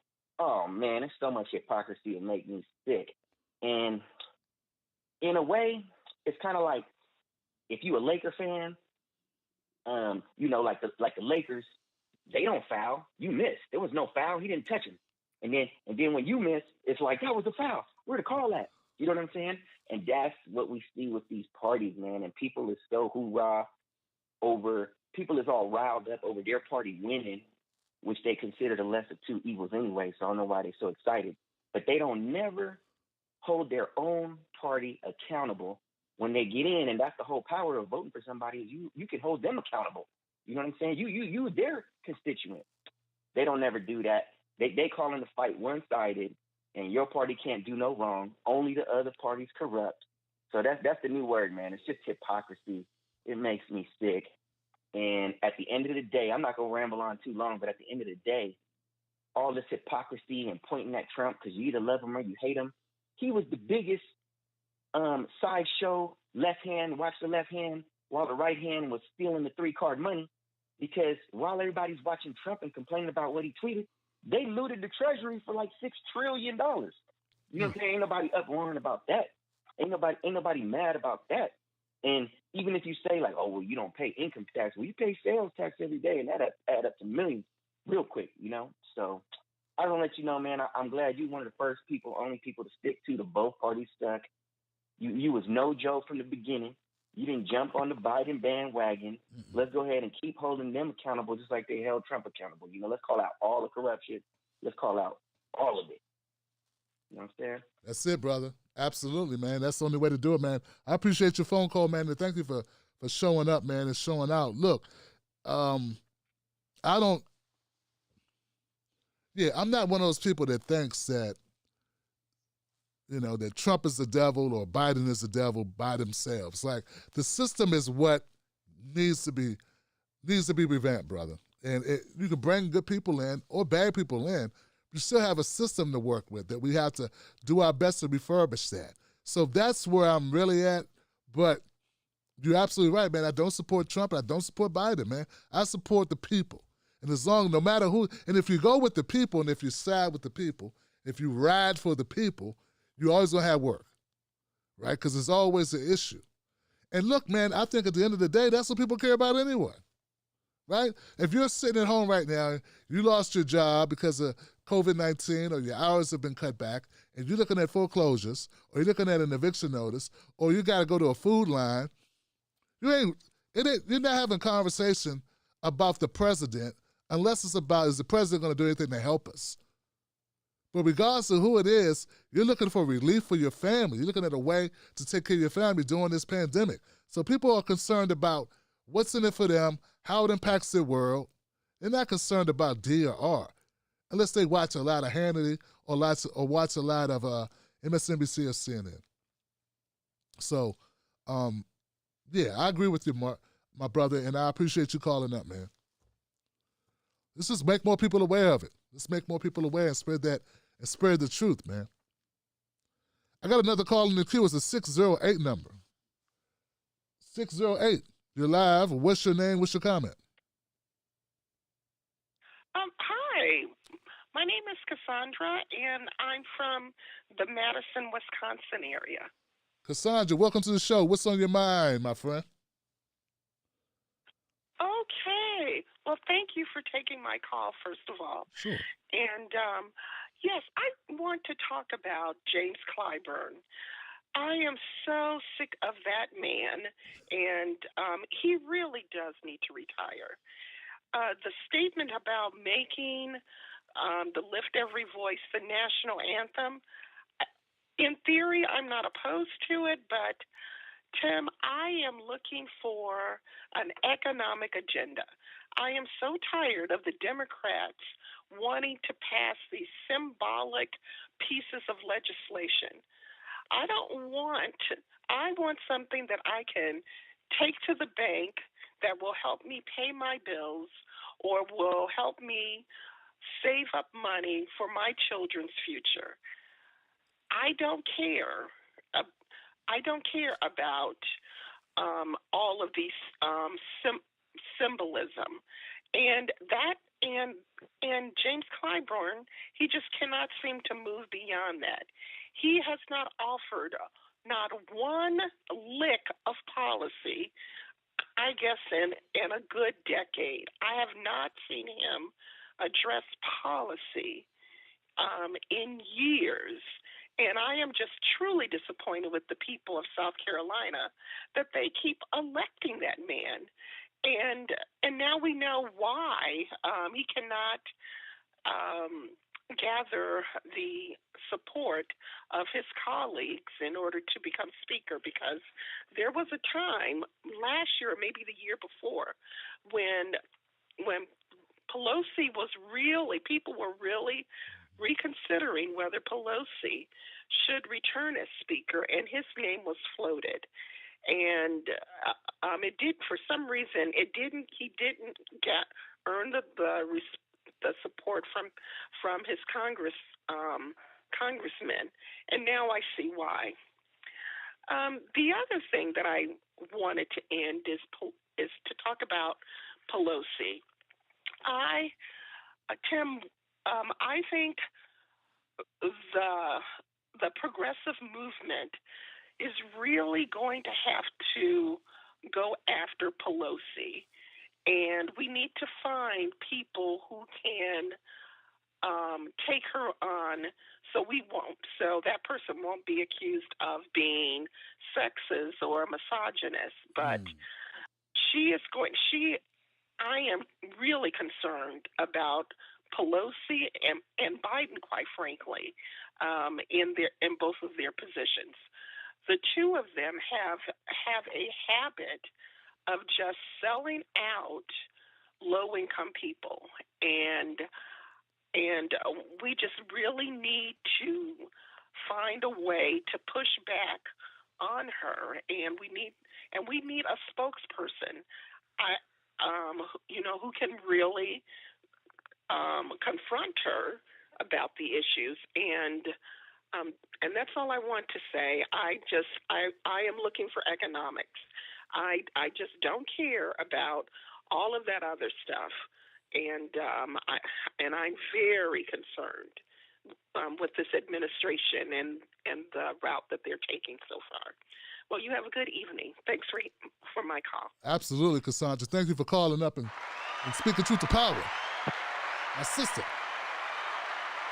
called up and told it like it was. Now, and it's so refreshing to hear that, to have more people chime in and say it, because I don't want to be the only one saying it, because they said, Tim, you don't like any Democrats. You don't count. Well, I like Nina Turner.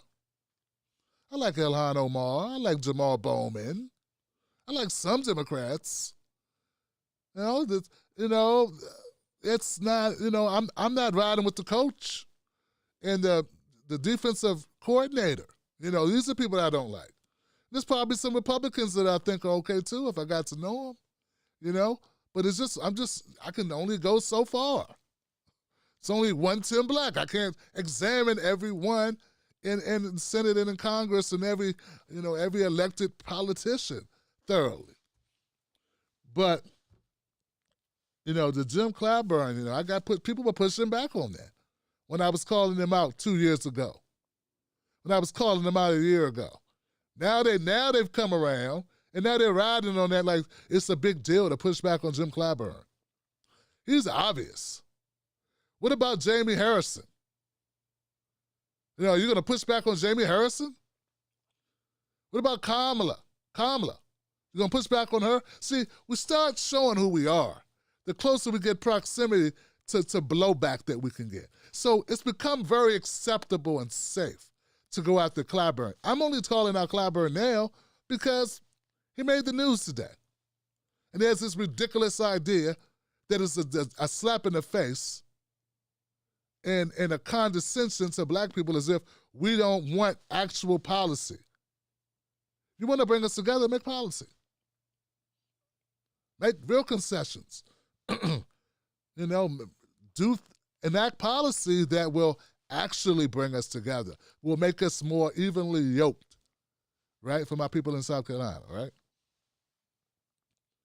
Because that dog don't hunt the way that this type of policy where it's not even what is this? It's an idea. Look, it's the same thing I felt about the Confederate flags and the Confederate monuments. Great. You want to take down the Confederate monuments? Fantastic. But you know what? If I had some money in my retirement, right? And if my son could finish out his degree without fear of going $50,000 in debt, if my daughter was able to provide daycare for our granddaughter without losing her arm and leg in the process, yes, you can keep your monuments. Keep your monuments. I don't even need to look over there for real, Johnson. I don't even need to look over there. I would be focused on what I'm doing for my family and how I'm going to be able to take care of them in a more beneficial way. You could have kept all the monuments up. And look, and I think I'm speaking for black people who were born like me. Like I said the other day. I said, because a caller said, Tim, I really like your show. You're great, you're fantastic, but I don't always agree with you. And I said, well, you know what? That's fine and that's understandable. Of course you don't. Did you grow up in D.C. during the crack era? Did you shop at thrift stores? Did you die? Did your biological dad die young? Did you go through school as Jehovah's Witness? You couldn't salute the flag. You didn't have Christmas. Were you on your own at 16?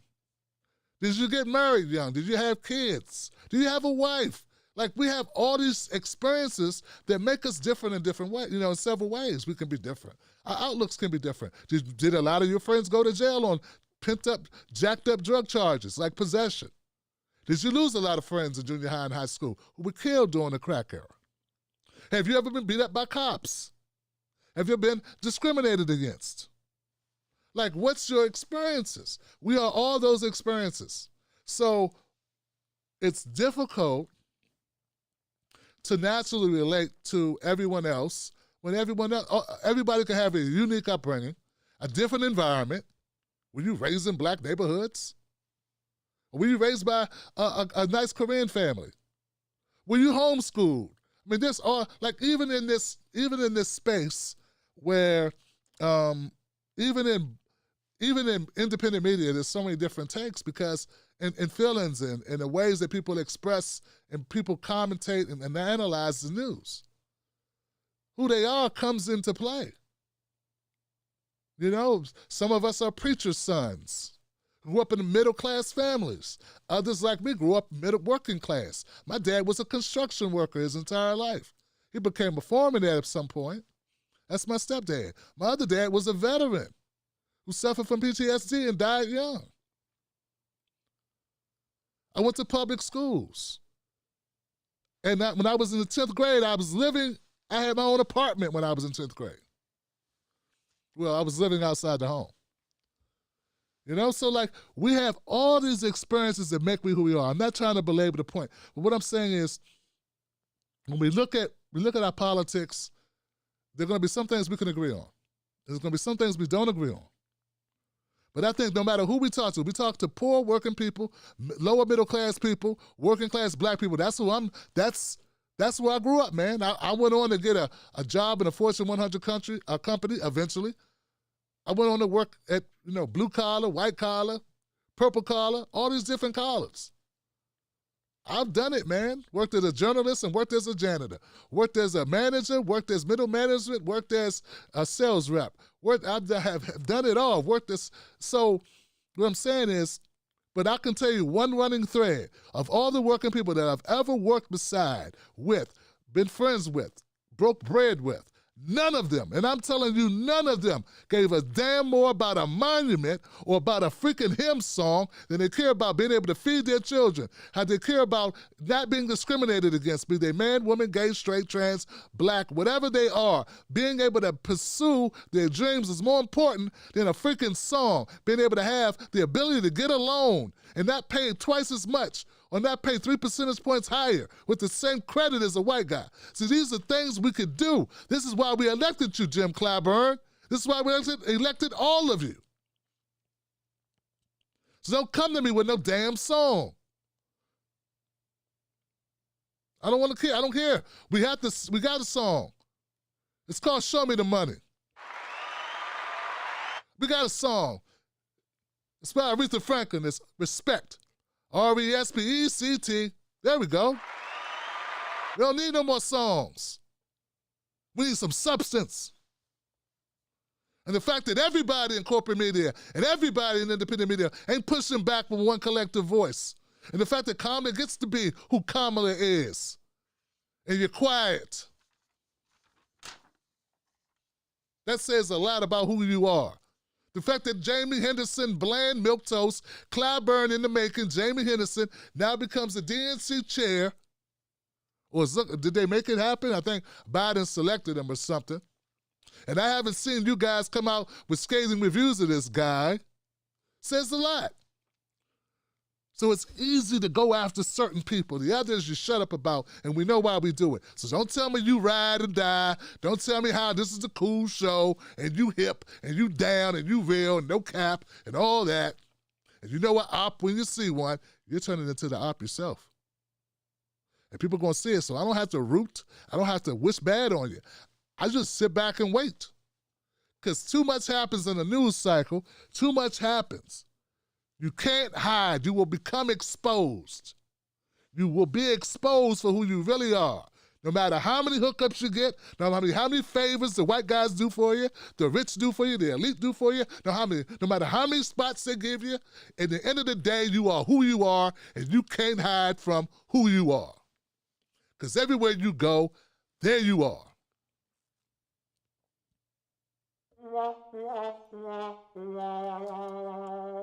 All right. Now, we can go to the next call. So you guys inspire me. That's what happens here. 662, you're live. Freedom Friday. What's your name? What's your comment?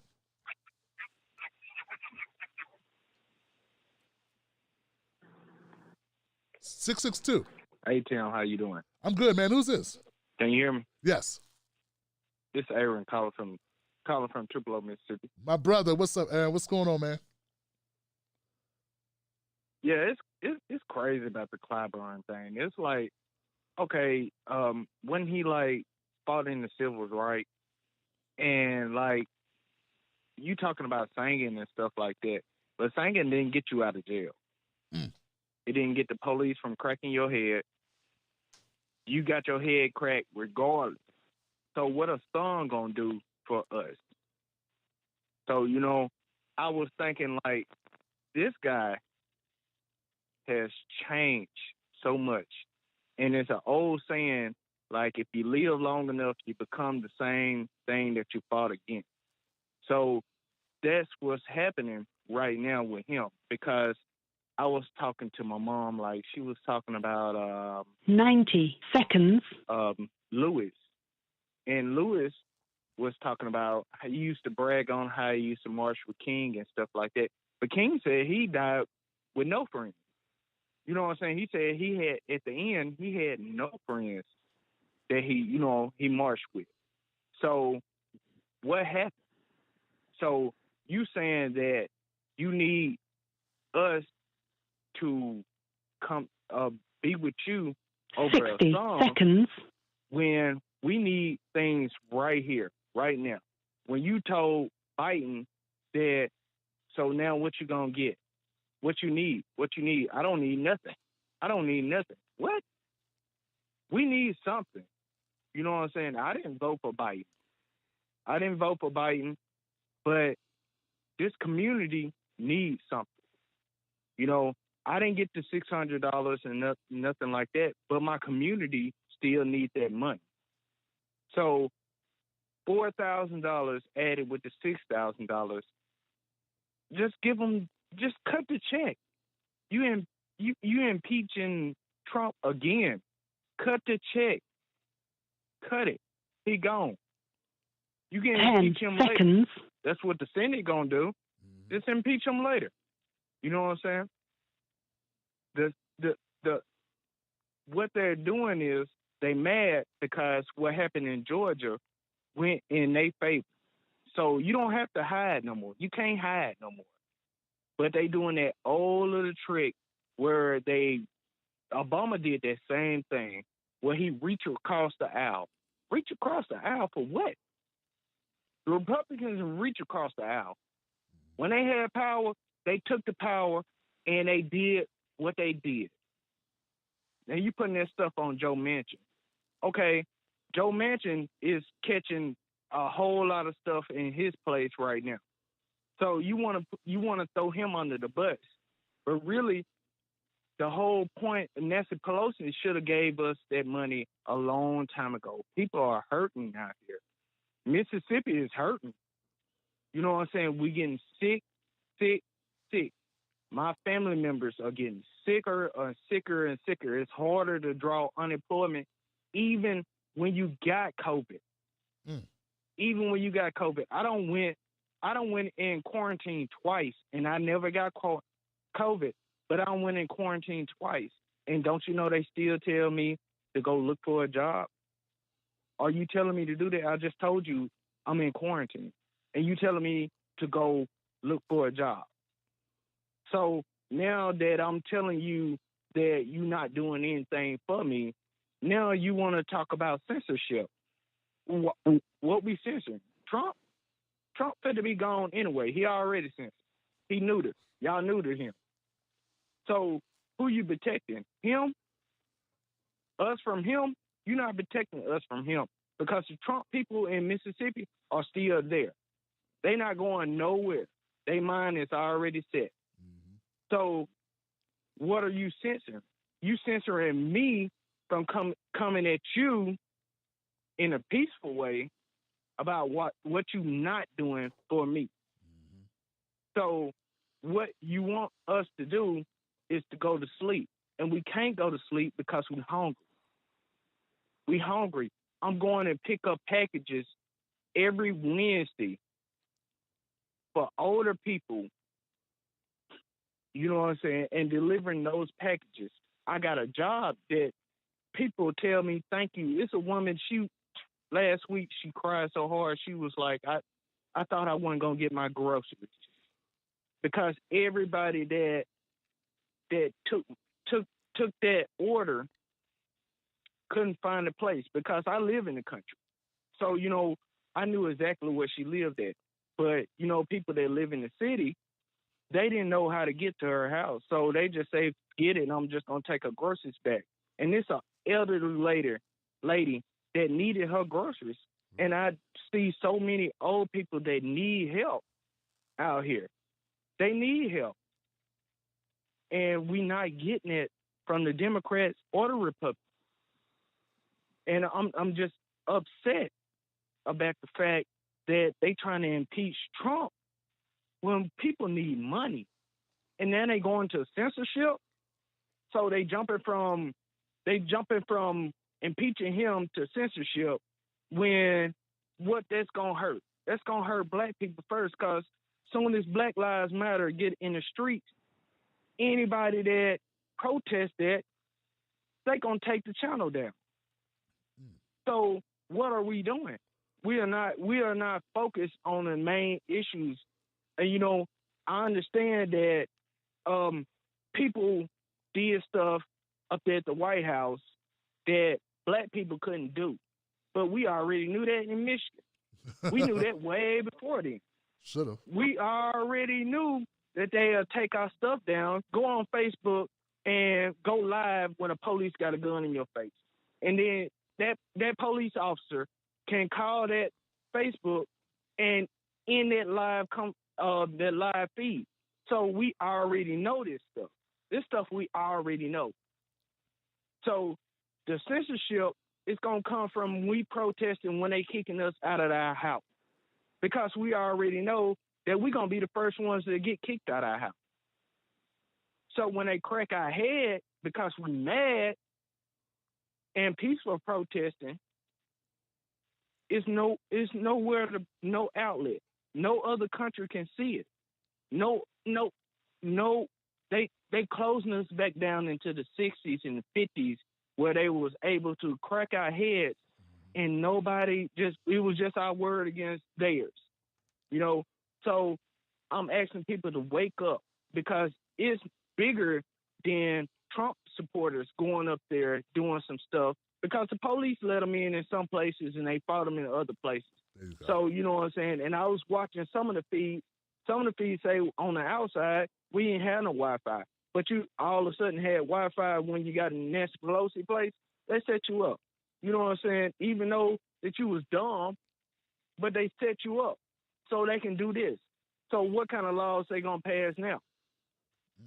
And every law they pass, it always hurt us first. Yep. And I'm just upset. Just cut the check. It 2000, like Trump said, 2000 wasn't enough. And I don't believe if you voted him in, I don't believe he would have gave it to you because he lied so much. But you said that you was gonna give us money. Now you bringing it back down. It's crazy how people are suffering in Mississippi, and they don't need to be suffering. And talking about Hispanics and talking about minorities, it's not working no more. It's not working no more. People are hungry. People are lining up, getting milk, getting what comes in that package? Cheese, sour cream, stuff like that. It's just stuff you can't survive off it. It ain't meat. They're not giving me, but it's small things, but they line it up to get anything, to the point where if they gave you $500 right now, people would take it in Mississippi because they need it, even though that's just a check. That's 1 week check. Yep. That's a 1 week check you just gave us. So you just boost us up 1 week. And our car notes are sitting here way behind. $500 get ate up real quick. A light bill would eat that up real quick. Rent would not even eat that up. So, you know, you still struggling. You still $2,000. You still struggling out here in these streets, out here. So, you know, I'm getting emotional, but you know, I see older people because, you know what I'm saying, I deliver to these people, and these people are hurting, and they not getting nothing. People have disabilities.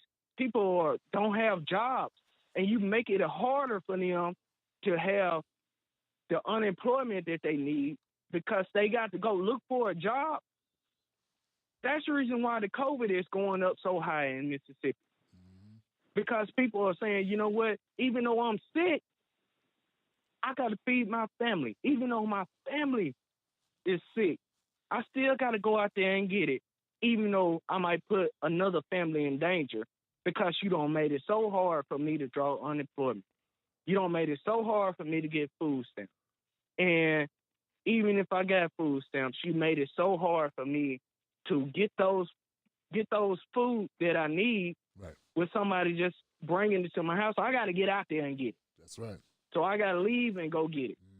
So thank you, Tim. You got it, Aaron. Thank you so much for the phone call. I'm just letting you know how hard it is. I get it, man. I get it, brother. I get it all the way, man, and I appreciate you. And thank you for choosing this platform, man, to express yourself, because this is the beauty of the platform. This is what it's for. That's why I do it. This gets me up in the morning. This keeps me up at night, working to try to make it better for this. Because I want people to know all across this country, they're not alone, brother. Johnsons, you're not alone.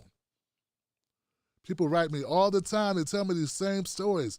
When Aaron goes off on this issue and tells the truth, he's speaking for so many other people that didn't get through the phone line tonight, who didn't get a chance to speak. So thank you, my brother.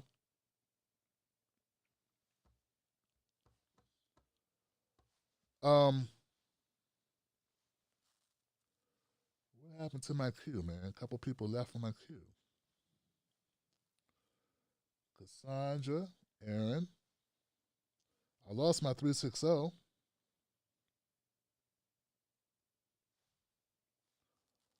$704. I got a 512 number. You just made it 512. What's your name? What's your comment?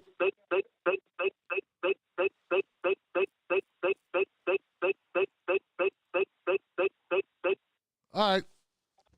I guess we just, I don't know what that was. Yeah, I don't know what that was, Johnson. What was that? Anybody know what that was? What was the hell was that? Somebody.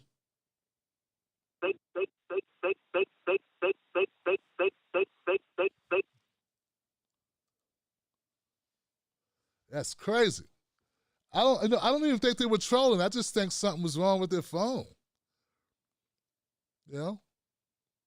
Let's say we're talking about they were making up a new rap song or something. Is mumble rap? Is that what that is? I don't keep up with everything, man. I'm getting old and I don't keep up, man.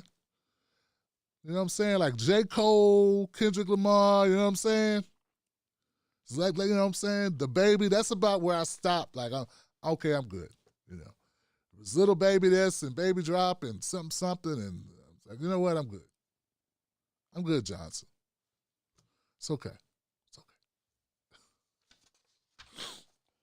So I don't know. Maybe it was something new. Maybe I'm missing out, man. I could be missing out on the new craze. I don't get it. I want to thank everybody who called up on the show tonight, who broke through and spoke truth to power. Give it up for Eve, Fabrizia, Bree, Smart Sister, Gary, JD, Cassandra, Aaron, Martin, the whole crew, man. That's right. That's right. And yeah. So now we're gonna go to the comment section. And recurring signs. Recurring signs. So they were saying fake. I don't know what that was. I don't know. Maybe it was a troll. Weak ass trolls. We can't get any better quality trolls than that. At least our trolls can be entertaining, man. That you said one word 12 times. Where's the creativity, man? No gumption, no. All right. So, my Facebook people, my YouTube people, my Periscope people. Let's see what we got here. Kelly M is in the house. Kelly M says, Happy Freedom Friday. Freedom. Wolfpack Tim, you're looking fly. Not fly, you're looking fly. Keep fighting for people, someone you don't know. Hello, somebody. Give it up for that. Hello, somebody. Roger Meadows, Clyburn needs to eat some oatmeal because he's full of duty.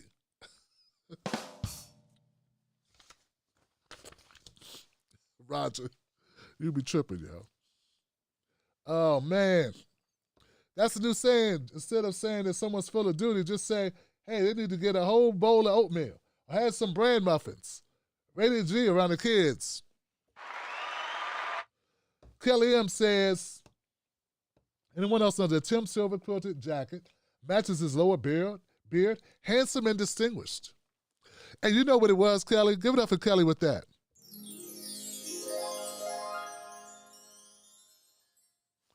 Kelly, what it was is I was on Instagram. Anybody on Instagram but don't follow me now. Tim Black at Night. And there was some sisters on there, and they were like, brothers, please stop coloring your beard. Just stop doing it. So I was like, so I talked to Mrs. Black, because she never complained. I was like, Mrs. Black. Because I call her Mrs. Black, because she called me Mr. Black. Now, I just don't want to give her name up. You know what I'm saying? I'm going to keep it secret. So, Mrs. Black. I said, Mrs. Black, what you think about, me just going great? She's like, thank you. I'm serious, man. I'm going to stop coloring. She was like, good. And she was like relieved. You know what I'm saying? I'm like, wow. So now it's like, okay, I don't want to go full Grady from Sanford and Son. I don't want to go Fred Sanford, right? But I'm gonna let the age do what it do. You know what I'm saying? Let the age do what it do. And I encourage everybody else, man. Look, getting older is a gift. And if you don't believe me, try it the other way sometime. All right, Show T100. Been meaning to say that. Up with you. Been meaning to bring that up with you, Tim. I don't always agree with you. However, much of the time, I really do. Cheers. All right, Chelsea 100. Thank you, my brother. And you know what? You don't have to, brother. In fact, that's what a friendship is about, bro. The fact that we can disagree with each other, but still respect one another. Still show respect. Still be like, you know what? We don't have to agree on this issue. But I think overall, we want to go the same direction. I may want to stop and get some Thai noodles or something. You may want to stop and get a slice of pizza. But that don't make us bad, Johnson. We both going to the same place. We both trying to get to Mexico. Let's go to Mexico. David Melford said, thank you, Tim. Great calls. Let me know if you checked out the controversial film activist Fake Liberal by John Sullivan. What? The controversial film activist, Fake Liberal. No, I haven't seen that, brother. Give it up for David Melford with a tip of the week. Fake Liberal. I didn't know it was a film, but it damn sure is a reality. It's a lot of fake liberals. MLK was right, man. MLK was right. All right, guys, that's all I got for you. It's a short night tonight. We didn't get as many calls. I think people are trumped out. And that's my fault, man, because there's too many Trump stories. People are like, oh, God, not more Trump. Oh, God. Oh, God, I can't. Well, that and YouTube, every day YouTube erases 50 to 100 people from my channel. Every day, Johnson. Well, we're just getting rid of stale accounts, that's all. We're just getting rid of people. It's just getting rid of people. They even unsubscribed my wife. These people are crazy, man. They're just trying to break up the black family, man. They unsubscribed my wife from my channel. It's like, babe, did you unsubscribe? She said, no, I didn't unsubscribe. YouTube unsubscribed my wife from my channel. But that's tough, man. Either that or I really pissed her off, man, you know? It's all good, family. I love you. I got nothing but respect for what you do and when you call up and you're a part of it. So thank you for making Freedom Friday a special event. Next week, we're going to have a lot more fun. We're going to do a lot more. I got some stuff cooking. I want to keep it under wraps, so we got it ready. I don't want to speak on it yet, but we're doing some stuff. I want you all to know, be safe this weekend. Everybody be safe. Remember, don't argue with people. Sprinkle some facts on them and get out of there. Don't let nobody take your cornbread. Don't do it. My people on Facebook, thank you so much, Facebook. Shout out to Sophia for sharing it. Thank you, Sophia. Thank you, Fran. Thank you, Roots Action. Roots Action in the house. Thank you, my people. Roots Action. Give it up for them. Jane, thank you for sharing it. News make a difference. Thank you for sharing. I appreciate y'all. Lydia, Fran Tattoo, and Rita, thank you for sharing it on Facebook, guys. I appreciate it. I know,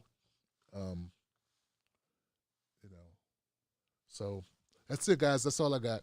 Have a great weekend. Be safe. Remember that COVID-19 is still out there. Be safe. Take care of yourselves. I'll see you on the next one. And remember, what should we remember? Even if you disagree, there's no reason to be disagreeable. Only easy revolutions are revolutions that never happen. Let's go make this one happen. I got your back, Wolfpack.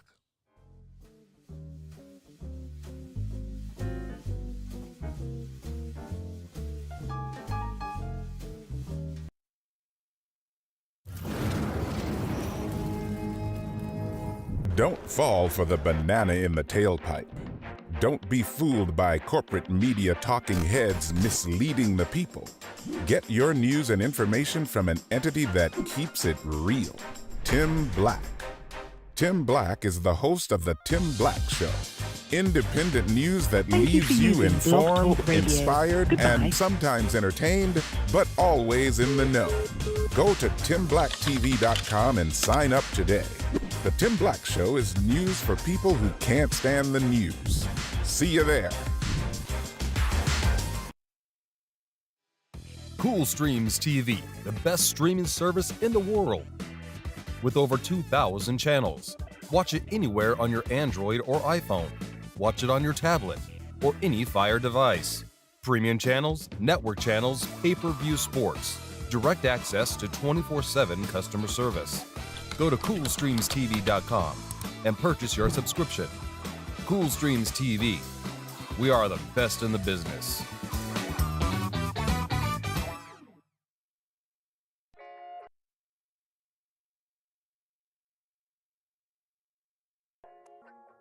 When I say they, I mean the talking heads on cable. Let me ask you something. Do they know us? When I say they, I mean the talking heads on cable news. Do they know you? I mean, they talk about the world as if it's a sport. They play political games, report on our pain, rack our brain to feed the stock exchange, but do they know us? Do they know what we care about? Nope. They're too far away. They can't see us. They can't feel us. They can't relate to us. See, when you want to know what's going on in your world, trust someone who lives in your world. Subscribe.